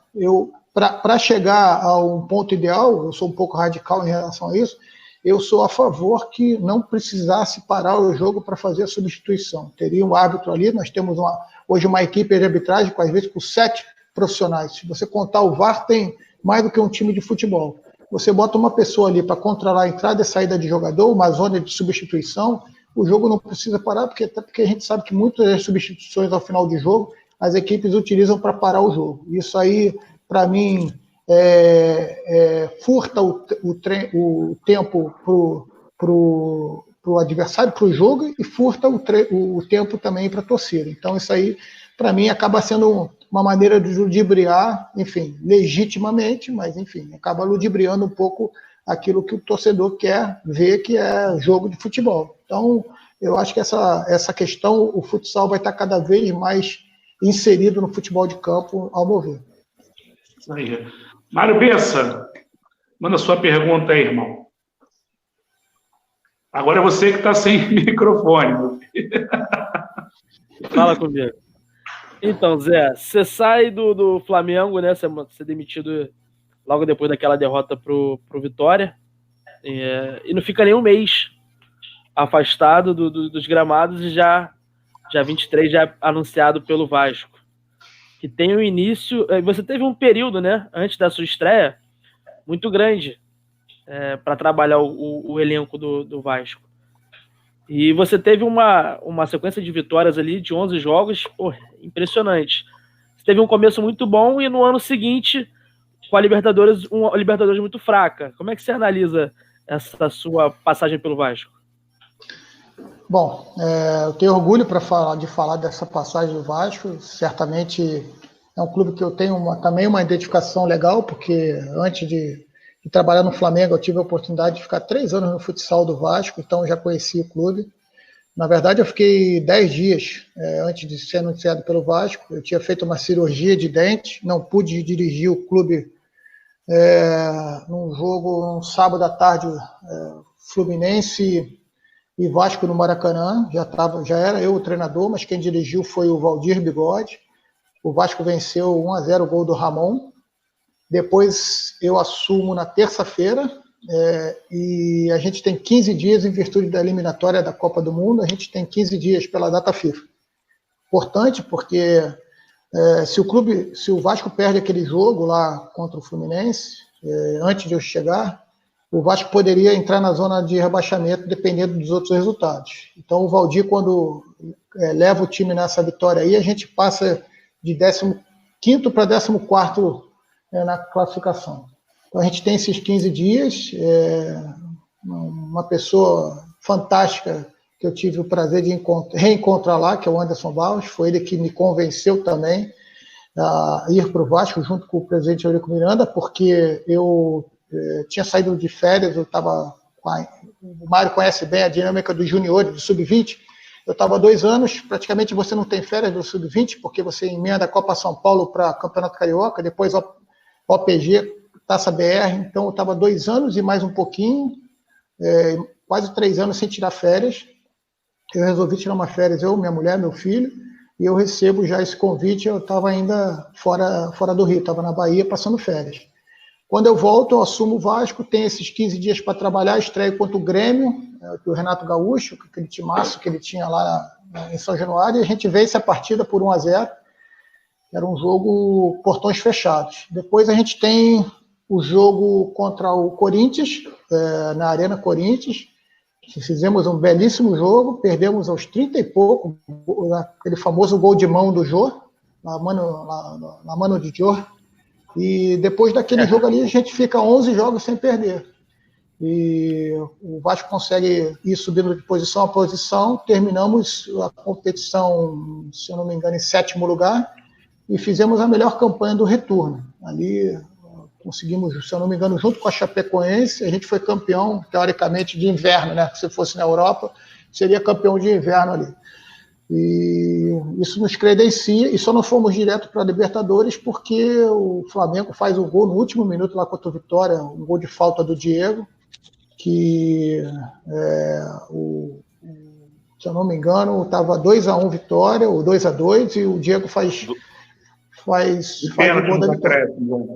O William Farias bota a mão na bola, e a gente empata com o Flamengo em pontos, só que o Flamengo tem mais vitória do que a gente. Então, assim, um trabalho muito gostoso, num momento extremamente difícil, o Vasco convivendo aí com salários atrasados, 3, 4 meses de imagem atrasado, mais na carteira. Um momento super conturbado na questão política. A gente não tinha campo de treinamento, a gente treinava no anexo de São Januário, que o Mário conhece bem, só fazia um ou 2 treinos por semana quando tinha jogo em São Januário para preservar o campo, e a gente consegue, com todas essas dificuldades, fazer um time competitivo, que joga de maneira bem distinta da maneira como o Flamengo joga, mas consegue ser um time eficiente, excelentes jogadores que me ajudaram muito, né, jogadores experientes, apesar de toda dificuldade, o Vasco tinha um bom time, e além de tudo, meninos com muita qualidade subindo, Matheus Vital, Paulinho, Evander, Henrique, lateral esquerdo, que assumiu depois da contusão do Ramon, Ricardo Graça, e, enfim, conseguimos fazer uma competição bem legal. O que acontece é que, ao final do ano, né, muito dos nossos discursos foram para que os atletas dessem o máximo naquele final de ano ali, porque uma classificação para Libertadores iria valorizar todo mundo, e eles teriam o direito de escolha, isso foi um acordo que nós fizemos. Aí a gente tem a perda do Anderson Barros, que vai para o Botafogo, muitos atletas saem, sai Madison, sai Wellington, sai Nenê, Paulinho também sai, Matheus Vital saiu também para o Corinthians, Wagner saiu, joga Libertadores, mas sai, Wellington também joga Libertadores, perdemos Anderson Martins, ou seja, perdemos boa parte da nossa equipe. Breno, infelizmente, não se recupera, e a gente tem que montar uma outra equipe. O problema todo é que, quando termina o ano, tem a eleição do Vasco, dia 15 de janeiro, e tem aquele problema, né? Que o Vasco ficou sem presidente, que a Justiça bloqueou os presidentes, depois colocou 3 presidentes para dirigir junto a equipe, nisso estava se aproximando a nossa estreia contra a Universidade de Concepción lá, não tínhamos nem passagem de ida ainda. Eu lembro muito bem que o nosso primeiro treino tinham 14 atletas disponíveis para treinar, nem 2 equipes nós tínhamos para treinar, muitos problemas. Na verdade, o Vasco não estava preparado naquele momento para disputar uma Libertadores. Ainda conseguimos passar na pré, ganhamos do Concepción e depois passamos pelo Jorge Wilson, uma partida épica lá no Morro, mas caímos numa chave dificílima, o Cruzeiro do Mano Menezes, o Racing do Eduardo Cudê e a Universidade Católica, a Universidade do Chile com do Seju, enfim, Martínez, outro Charles Arangues, não, o Charles Arangues não era outro, enfim, um belíssimo time. A gente consegue ainda, eu digo ainda porque realmente eu acho que o Vasco não estava preparado naquele momento ali para disputar uma Libertadores numa condição de igual para todo mundo. Mas a gente ainda consegue a vaga para a Sul-Americana. Ficamos no 3º lugar. Na última partida conseguimos vencer a Universidade do Chile lá em Santiago e consegue a vaga para a Sul-Americana. Enfim, acho que construir um calendário para o Vasco ali naquele ano, que o Vasco estava passando por tanta dificuldade, foi importante, porque o Vasco naquele momento ali, só a participação para a Libertadores, ela significa, se eu não me engano, $350 mil por partida em casa. Então, assim, só ali o Vasco teve uma receita muito legal, que foi necessária, a participação da Sul-Americana também. Enfim, foi realmente o que deu para fazer, mas que eu considero um sucesso. Na verdade, não foi... a gente não precisa vencer, ser campeão, para a gente falar que o trabalho teve êxito. Ali eu acho que o nosso trabalho teve êxito. E o Vasco é um clube que tenho muito carinho, torço muito para que o Vasco volte aos tempos áureos, porque é um clube que tem, na sua essência, a sua torcida. A torcida está sempre apoiando, sempre comprando todo o barulho do clube, está sempre em qualquer oportunidade presente. A gente jogou em Concepción, tinha vascaíno, a gente jogou lá em cima, tinha vascaíno pra caramba, todos os jogos que nós fizemos também tinham vascaíno. Começamos até bem o Campeonato Brasileiro aquele ano lá, mas assim, o desgaste era muito grande, e uma das coisas que eu aprendi é que a gente ali não tem como ser mágico para tudo, né? E eu, como minha característica trazer para mim todos os problemas, eu estava realmente prejudicando já a mim, prejudicando as pessoas que estavam do meu lado, e não estava mais 100% Zé Ricardo, entendeu? Então, conversei com o presidente, como tinha parada para a Copa do Mundo ali, eu entendi que a chegada de um outro profissional com mais gás ali poderia ser mais benéfico para o clube. Ô, Castanha, o que o Zé tá falando aí não é novidade, né? O Vasco há muito tempo está sofrendo com esse problema extracampo, né? Esse problema de dirigente, problema de presidente, problema de diretoria em geral. E o Zé trabalhou no Flamengo e ele, como ele falou aí, ele vai pro Vasco, mas ele pega muito jogador da base, até porque ele foi rival deles, né? Então conhece muito. Talvez essa arrancada também, você subindo os garotos que você acompanhava nos juniores do Vasco, pode te fortalecer, né, para você poder dar essa arrancada com o Vasco no Brasileiro. Não tem a menor dúvida. Essa geração aí 98 do Vasco é uma geração brilhante, né? Talvez depois, o Mário pode falar melhor, talvez depois da geração 95, que foi uma geração que o Vasco também foi bastante eficiente, foi a geração que mais revelou jogadores aí, além de tudo, foi fortalecido com o Paulinho, que já tinha subido com o Milton Mendes, já tinha jogado com o Milton Mendes. Na verdade, todos eles já tinham subido, até porque o Vasco não tinha um plantel muito grande. E é a característica, a tradição do Vasco, né? Sempre revelar muito bons jogadores. É só você olhar ali para as quadras do futsal do Vasco da Gama e deixar a coisa andar naturalmente ali, dar o mínimo de condição, que você vê que o Vasco vai ter sempre jogadores. Está aí novamente com tanto moleque bom subindo, Thales Magno, enfim, Marrone e tantos outros. A gente já vê Gabriel Peck subindo também. Nossa, tem muito jogador bom. O Andrei também subiu naquela ocasião, outro do jogador da geração 98, uma maturação que está melhorando agora, cada um tem seu ritmo. Então, assim, certamente os meninos, eles compraram nossa ideia ali, por já me conhecerem, eles eram os que mais vibravam, eles eram os que mais chegavam no treino motivando os mais experientes, que muitas das vezes já tinham passado por aquilo ali, né? Então, a maneira como geriu o vestiário, o Anderson Barros também foi importantíssimo, é um cara que sabe gerir muito bem o vestiário. O próprio presidente Eurico Miranda, do jeito dele, sempre olhando no olho ali, também foi importante. O Nenê, um cara que foi uma grata satisfação trabalhar com ele, porque a gente tinha aquela impressão que o Nenê fosse ranzinho. Nossa, era um dos caras que mais trabalhava, sempre gostou de treinar, treinava antes, tinha que pedir para parar de treinar. E com isso os garotos foram se motivando. Foi um ambiente muito gostoso que eu levo com muito carinho aí nessa minha curta carreira de treinador. A gente torce aí para o Vasco, que falou diretoria, né, que o Vasco consiga entrar no rumo aí, não só o Vasco, como o Botafogo também. Agora, o Vasco na outra semana tinha anunciado aí o candidato a presidente, tinha anunciado Yaya Touré. Quando foi agora na última semana, já falou que não vem mais. Então, e o cara é candidato, nem é presidente. Então, a gente realmente fica preocupado aí com o futebol carioca, Botafogo também. Montenegro gosta de dar declaração o tempo todo lá na imprensa, atingindo o Flamengo. Mas tem que cuidar um pouquinho mais do Botafogo. O Flamengo também dispensou funcionários, amigo nosso que trabalhava lá no Botafogo há muito tempo, também caiu, né? Então, a gente sabe que está acontecendo isso com todos os clubes, mas o Botafogo também cortou plano médico dos funcionários, dos jogadores. Então, tem que começar a trabalhar para o seu clube e não ficar atingindo os outros. Ô, Léo, manda sua pergunta aí, irmão. Bom, já que você terminou de falar do Vasco aí, Zé, 2 meses depois você foi para o Botafogo, né?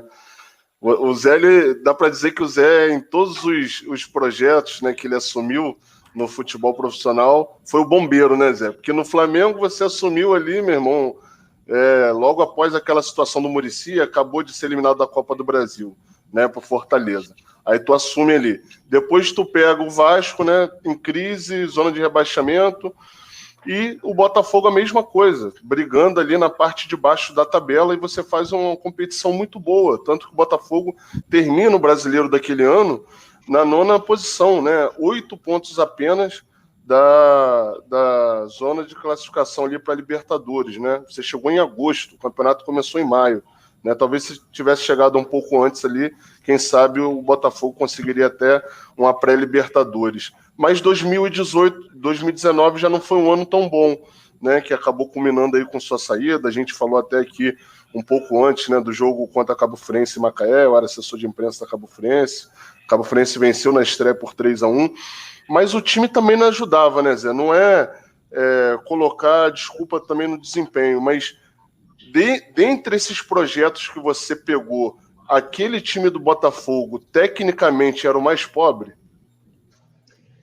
Bom, é difícil de falar, porque assim, eu concordo contigo na questão de quando você vai para o profissional, você tem algumas decisões a tomar na tua vida, né? E decisões importantes.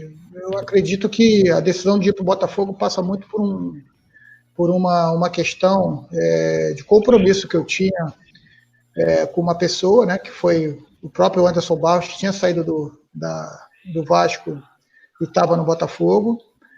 O Anderson, para quem não sabe, foi o profissional que me levou para o futsal do Flamengo em 98. Eu estava no Vila Isabel e assim, não conhecia de vista, não tinha nenhum tipo de intimidade.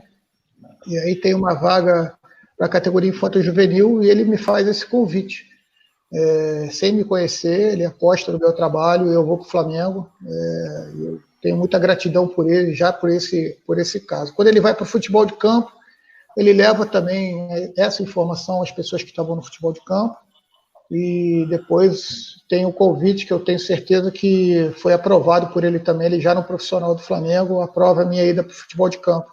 Então, quando o Botafogo é eliminado, desculpa, não é nem eliminado, o Botafogo perde uma partida para o Nacional do Paraguai lá e que, infelizmente, o professor Marcos Paquetá sai, ele me liga do Paraguai e me faz o convite. E eu já tinha falado com ele que eu não ia trabalhar mais no Rio, pelo menos naquele momento, que eu queria ter uma experiência fora do Rio. Eu queria poder sair do Rio, até porque tinha trabalhado nos dois principais rivais, que vamos dizer dessa forma. Eu acho que pegar um terceiro grande clube aqui no Rio poderia me rotular apenas como treinador estadual. E eu queria ter uma experiência fora.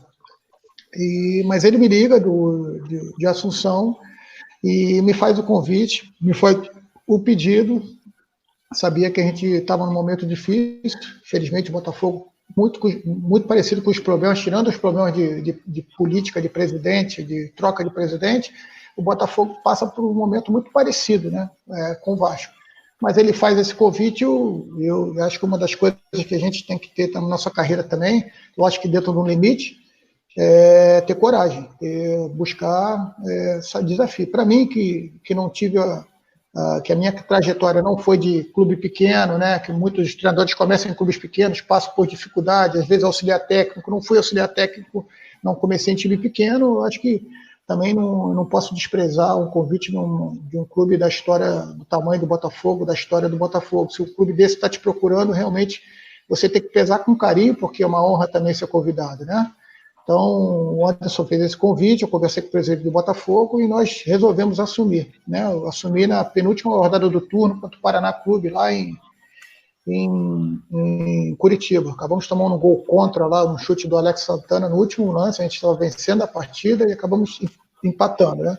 Mas assim, um começo difícil, realmente a equipe, o grupo estava com a autoestima e a confiança muito baixa. Acho que foi o primeiro ponto que a gente teve que buscar. Meu tipo de liderança é uma liderança mais tranquila, não é uma liderança impositiva. A gente foi na base da conversa, do treinamento, muito trabalho, só que os jogos se sucediam, a gente precisava dar um resultado. Demorou ali uns 5, 6 jogos para que a gente começasse a dar resultado, mas eu comecei a perceber que a equipe estava já reagindo, né? Então, nós conseguimos reverter a situação da Sul-Americana, vencemos aqui o Nacional do Paraguai, passamos de fase, perdemos para o Bahia lá 2-1, ganhamos 2-1 aqui do Bahia, fomos para os pênaltis, felizmente acabamos perdendo nos pênaltis, mas o brasileiro a gente começou a ter uma recuperada, tivemos uma sequência de 5 vitórias seguidas, 7 jogos sem perder, o que nos colocou ali a 2 jogos para acabar, ainda com a possibilidade pequena de disputar uma Sul-Americana, né? Uma pré-Libertadores, perdão. Mas aí a sequência de resultados dos adversários foram boas também, a gente acabou ficando com uma vaga da Sul-Americana. O que acontece quando a gente muda o ano, e aí o resultado, a justificativa para um resultado ruim, uma sequência ruim, eu não acredito que seja uma apenas, né? Sejam vários fatores. Felizmente, a gente teve muitos problemas desses 3 anos de profissionais até então. Foi, sem dúvida nenhuma, a pior pré-temporada que eu fiz, pior até do que a do Vasco, porque o Botafogo, a gente sai de férias, e todo aquele processo já de remontagem de elenco, o Botafogo se desfez entre empréstimos, final de contrato e vendas, foram 22 jogadores que saíram do Botafogo. 3 principais, Igor Rabelo para o Atlético, Matheus Fernandes para o Palmeiras e Rodrigo Lindoso para o Internacional.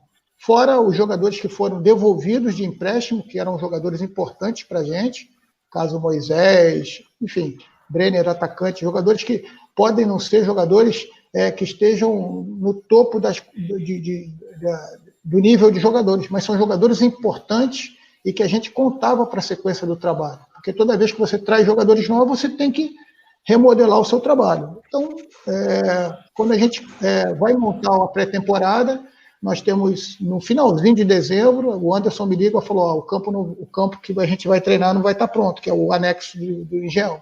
Não está pronto. Aí a gente tenta desesperadamente buscar uma pré-temporada fora, todos os locais já preenchidos, compromissados, e a gente resolve, na última hora, começar a pré-temporada no próprio estádio do Engenhão, que também não estava ainda 100%. Então a gente atrasou de 3, 4 dias esse tipo de trabalho, que para a gente é importante. Tivemos o problema do Léo Valência, que teve um problema particular, parece que o irmão dele faleceu, ficou mais tempo lá. O Joel Carlos acabou se machucando.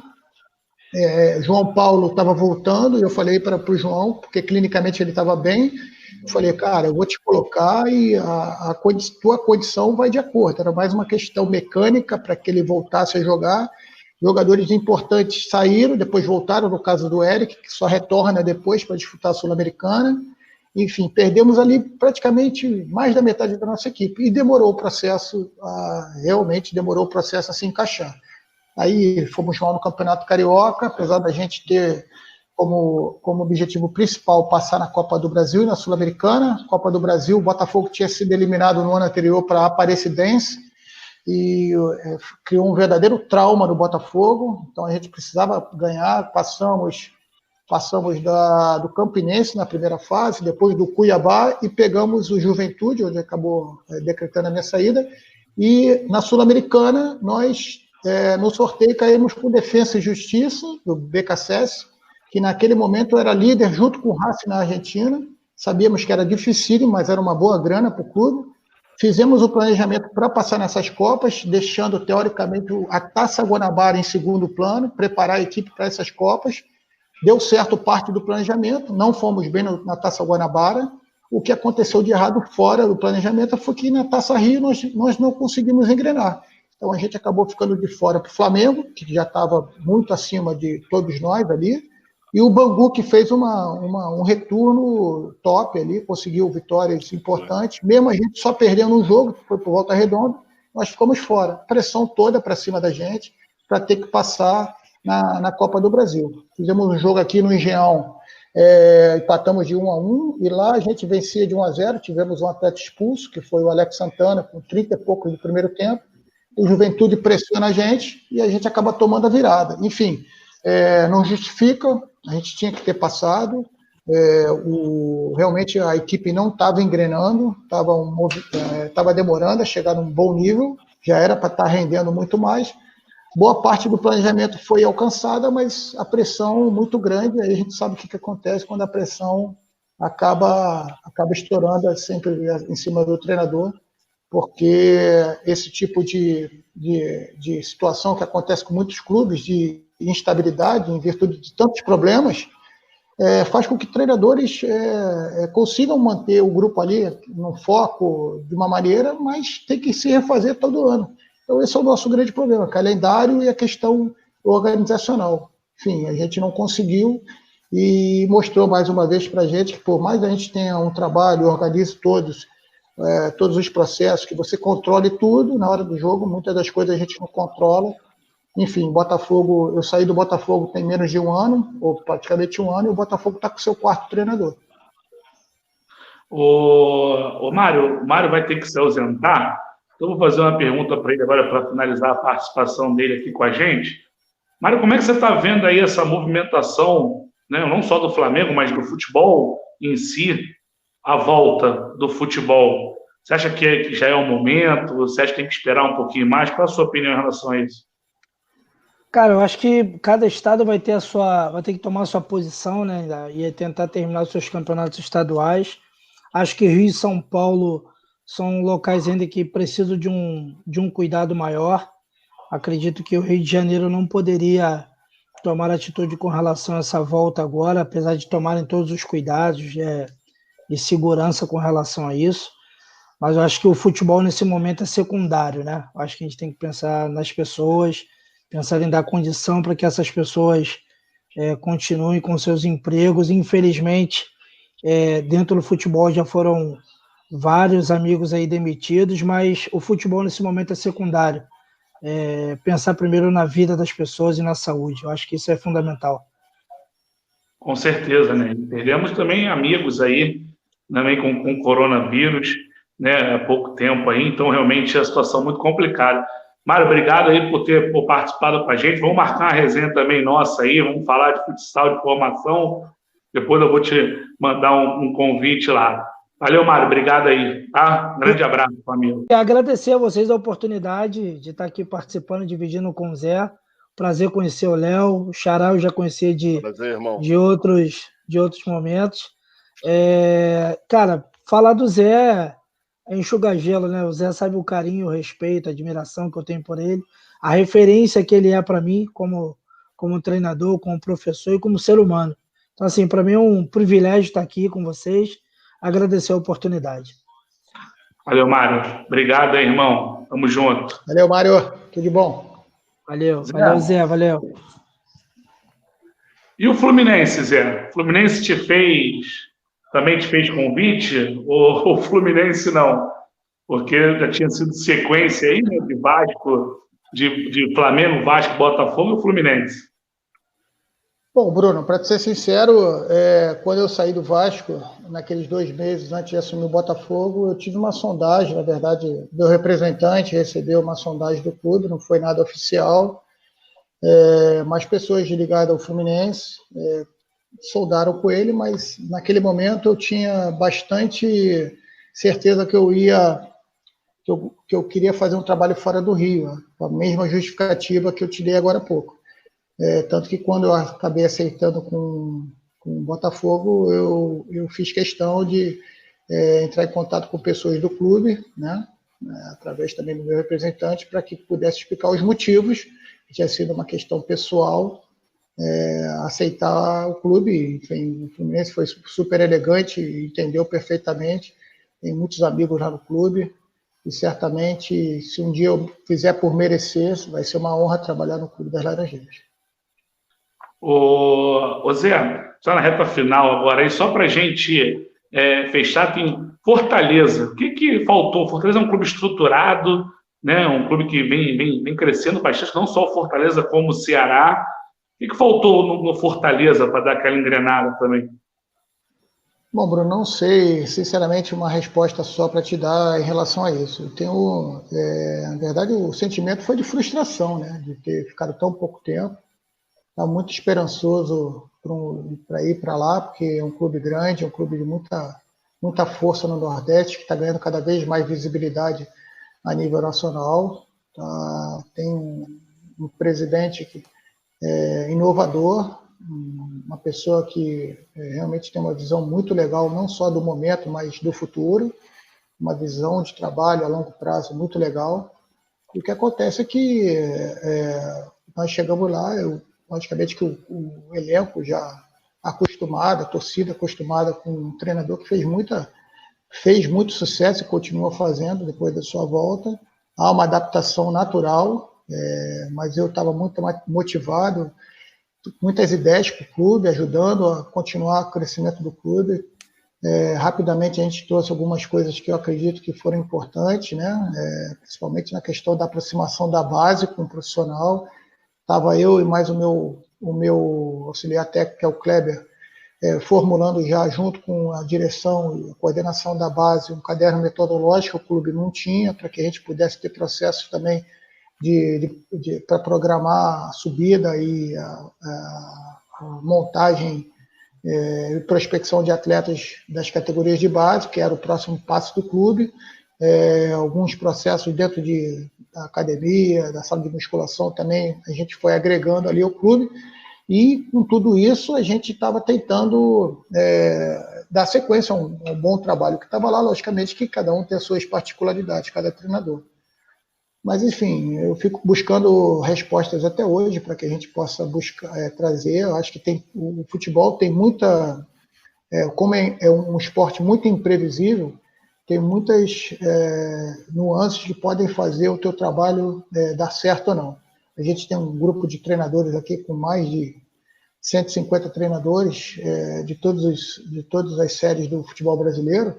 E uma vez uma discussão como essa foi colocada em pauta, e se eu não me engano o Estevão Soares ele fez um comentário que foi referendado por muitos dos treinadores, que principalmente quando você chega num clube numa situação dessa, você precisa, além de tudo, de ser competente, de ter habilidade, de ter atitude, você precisa de uma boa dose de sorte. Ele até fez uma referência ao número que você precisa de pelo menos os primeiros 7 jogos. A gente até brincou com ele, porque é número cabalístico e tal. Ele falou, não, a gente precisa ali no início, precisa aparecer o teu resultado, porque isso te dá confiança. Então, eu fui substituir um cara que estava como unanimidade para todos, torcedores, dirigentes, atletas do clube, né?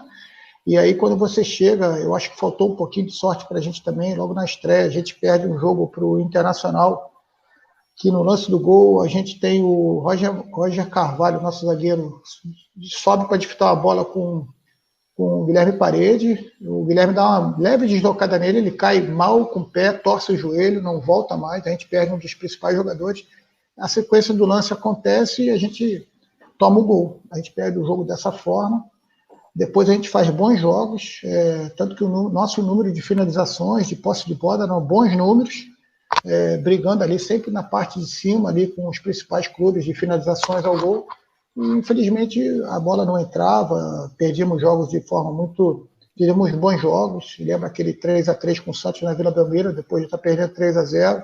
Em alguns momentos que parecia que a equipe ia engrenar, às vezes acontecia alguma coisa. Tivemos a falta de sorte também, e depois desse jogo contra o Santos, um dos principais jogadores da equipe, que eu acredito que seja o Felipe Alves, porque o modelo de jogo do Fortaleza passa muito pelo seu goleiro, com a posse do seu goleiro, tem uma contusão, fica 4 jogos fora, se não me engano, e a gente não consegue engrenar uma série de resultados, coisa que aconteceu no Vasco, coisa que aconteceu no Flamengo, coisa que aconteceu no Botafogo.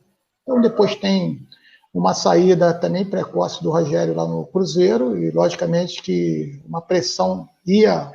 E aí, independente se fosse o Zé Ricardo, qualquer outro treinador que estivesse ali, iria ter uma pressão natural para que o Rogério voltasse ao clube, e motivado também pela uma sequência de resultados que não aconteceram, e o clube optou pela sua troca. Mas, assim, frustrante, porque era uma primeira oportunidade fora do Rio de Janeiro, e que estava muito entusiasmado, fui muito entusiasmado lá, me doei de corpo e alma, sendo sempre um dos caras mais cedo a chegar no clube, e mais tarde ir embora, coisa que a gente já tinha isso aí adquirido há muito tempo, porque sabia que aquilo ali poderia dar certo e tinha muita vontade, mas o futebol é cruel nesse sentido aí, mas fica a referência aí de um clube que está crescendo e que certamente vai colher bons frutos aí no futuro. Já está colhendo, né?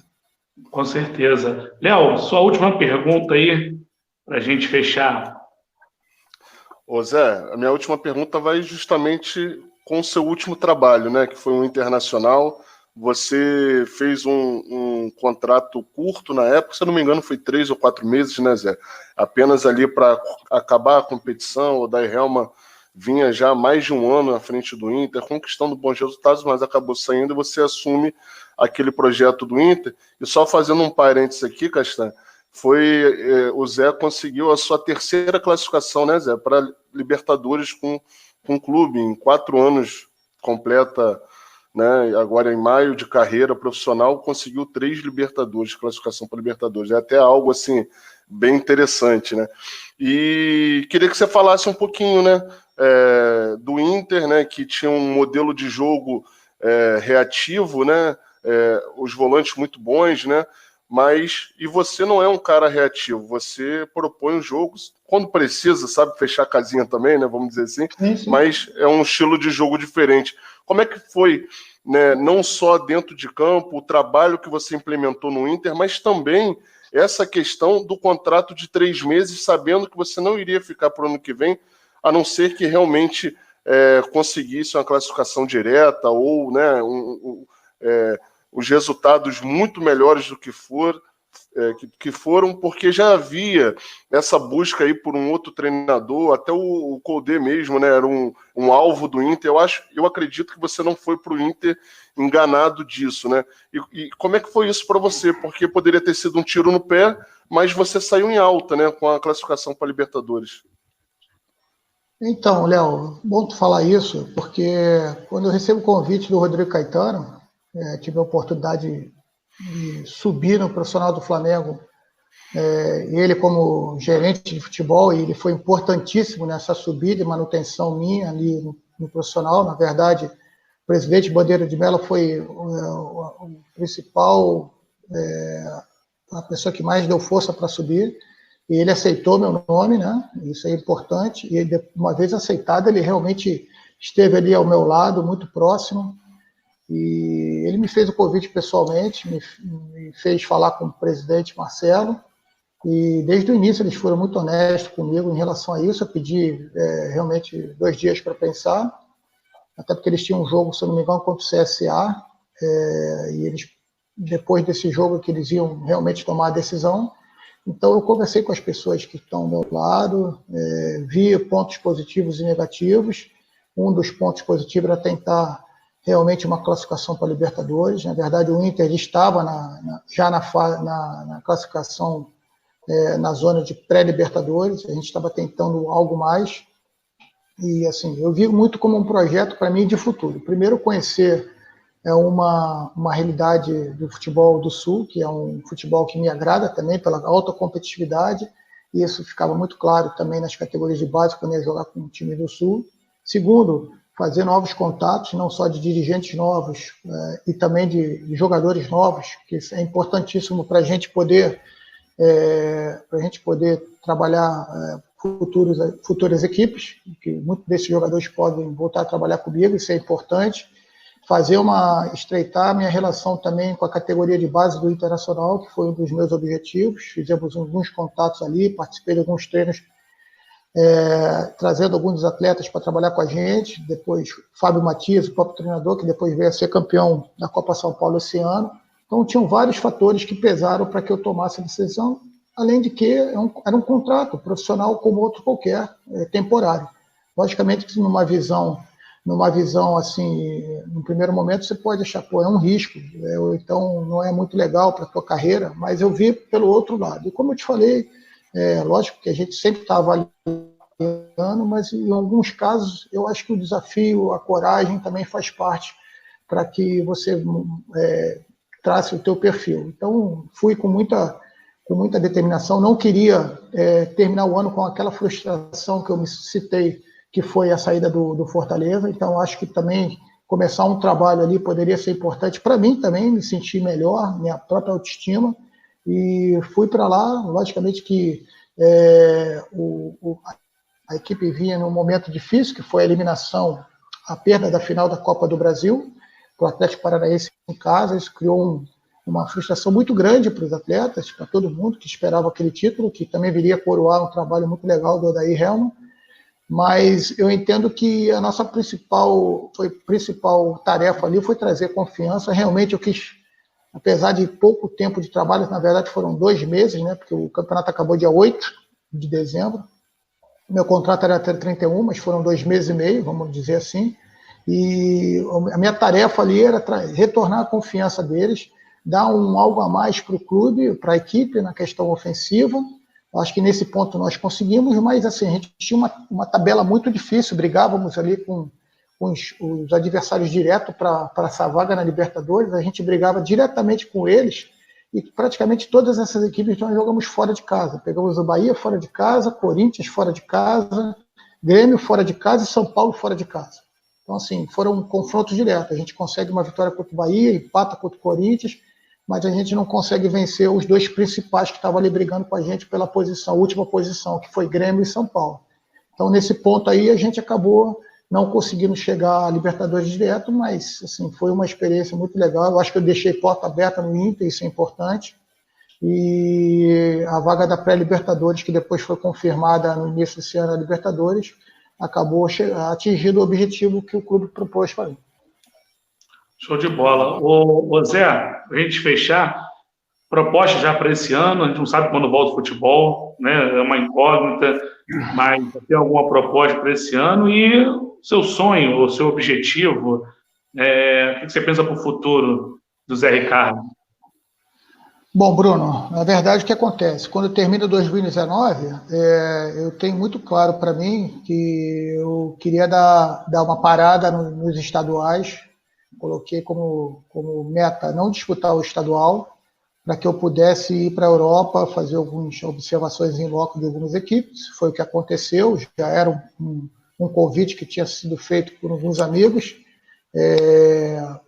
principalmente amigos italianos, já que eu sou duplo cidadão italiano, já trabalhei no futsal lá, e a gente conseguiu ali uma oportunidade em 2018, que em virtude do Botafogo acabou não acontecendo, e aí em 2019 pintou novamente o convite, e eu, como já estava terminando o Internacional ali, eu já aceitei esse convite, emendando com 10 dias também de Portugal. Felizmente, lá no Benfica, onde eu ia, houve uma mudança de planejamento, eles tiveram que jogar a Liga UEFA contra o Shakhtar Donetsk, saiu a tabela e eles tinham que viajar, acabei não indo a Portugal, deixei para uma próxima oportunidade, mas fui para a Itália. Então, o que acontece é que durante essa programação para ir para lá, eu tive alguns convites, 2 ou 3 clubes, algumas sondagens também, e eu já estava bem definido e a minha expectativa era retornar para o início do Campeonato Brasileiro, seja num clube de Série A ou de Série B, independente de camisa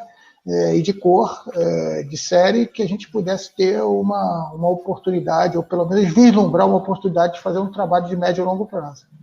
Então, no estadual já estava definido, fui para a Itália, fiz a minha observação lá, fiquei 2 semanas, e quando retorno, no sábado de carnaval, na segunda-feira de carnaval, já tem praticamente todo esse problema instalado aqui, e aí as coisas pararam. Mas um desejo meu, principalmente na questão da minha formação, é poder continuar estudando. Estou tentando fazer o máximo de cursos online, aí, aqueles que eu acho que são interessantes. Participar dessas lives para a gente também é importante, porque faz a gente estar o tempo todo trabalhando na nossa cabeça, é importante.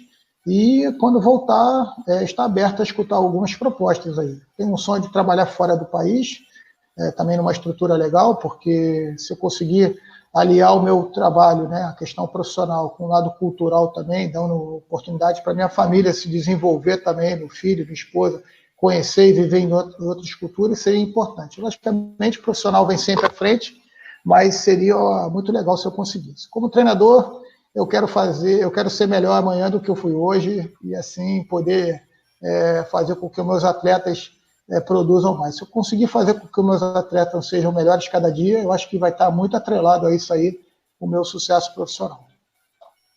Show de bola.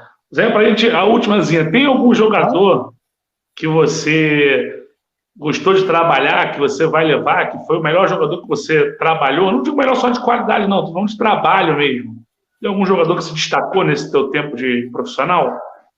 Eu tive jogadores fantásticos, assim, do dia a dia, profissionais de altíssimo nível. Sinceramente, lógico que a gente tem uma rusgazinha aqui com um ou com o outro, mas eu sou tipo de profissional também, de pessoa, que eu falo que desse meu jeito mais tranquilo, mas eu falo aquilo que eu acho que tenho que falar, mas não guardo rancor também. A gente tenta resolver naquele primeiro momento, no dia seguinte, nem no dia seguinte, 15 minutos depois eu já estou ali cobrando de novo, eu não sou de levar rancor para casa.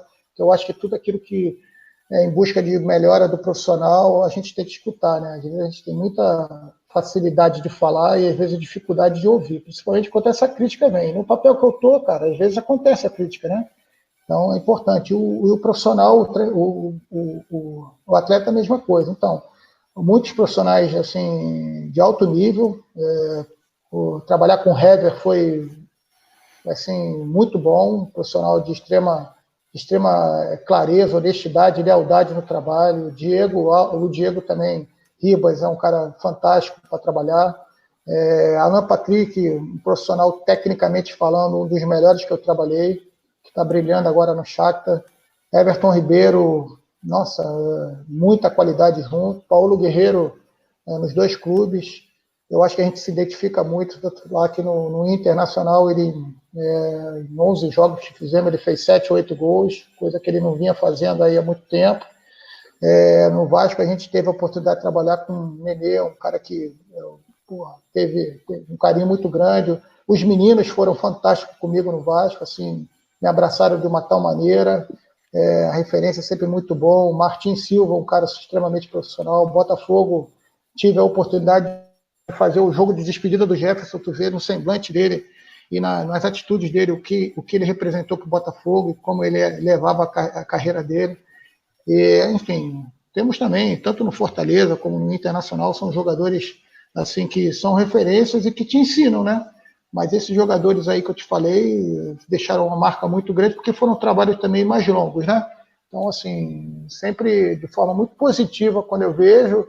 Isso aí talvez seja a coisa mais rica que tem na nossa profissão, que é a gente poder interagir com esses caras, né? O jogador profissional, ele está sempre querendo, aquele profissional que quer realmente dar valor à sua carreira, ele está sempre querendo melhorar, e a gente acaba sendo um instrumento para esse desenvolvimento e para esse crescimento dos atletas. Algumas vezes as coisas não acontecem, mas eu acho que fica muito ensinamento aí em estar com esses caras aí. Certamente o Zé Ricardo de hoje é muito diferente do Zé Ricardo em todos os níveis que começou lá em 2016, tanto profissionalmente como pessoa também, por ter a oportunidade de conviver com esse tipo de profissional.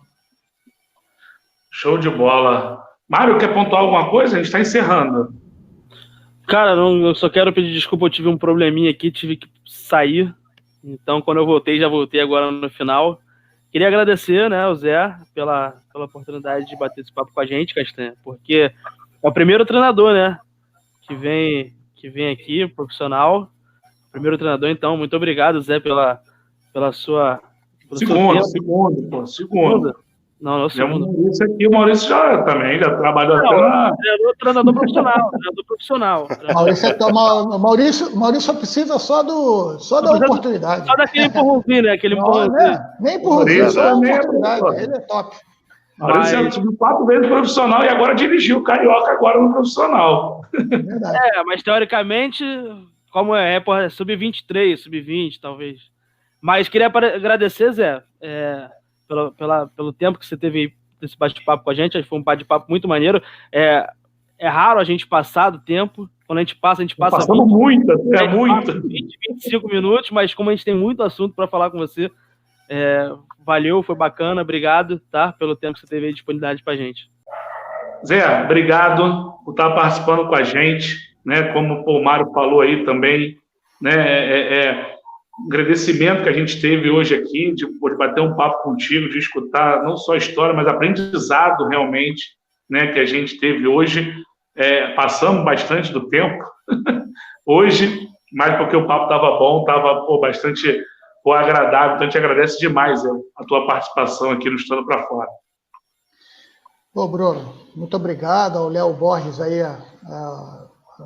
prazer de conhecê-lo aí, o Mário também.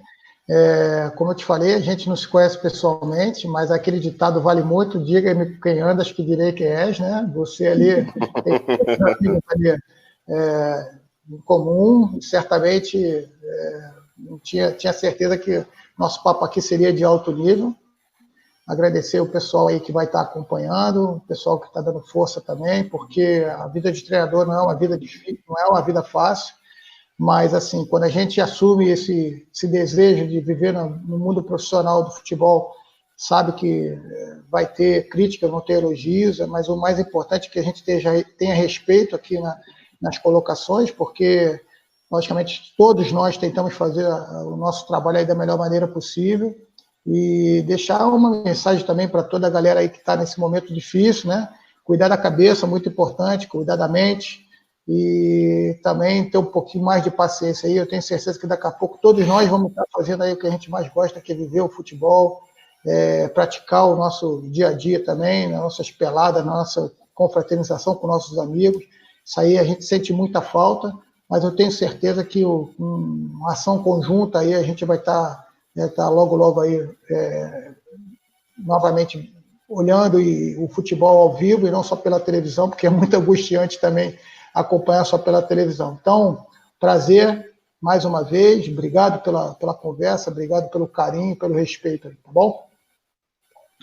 Valeu, Zé, obrigado a você. Você que está acompanhando a gente aí também pelo Facebook, pelo canal Total Esporte Rio. Então se inscreve no nosso canal aí, ativa o sininho, deixa o like, compartilha com os amigos, chama todo mundo, que o canal tá novinho. Valeu, galera, obrigado aí, Léo Borges. Obrigado, irmão. Ô, Castanha, agradecer aí, obrigado aí, tá, meu irmão? Obrigado, Zé. Tamo obrigado junto. Aí, o Mário aí. Foi um prazer conhecer vocês e sempre que precisar, sabe que eu estou à disposição aqui. Valeu, Léo. Tamo junto, irmão. Valeu, Zé, obrigado. A gente volta aí com o nosso próximo programa Chutando para Fora. Valeu.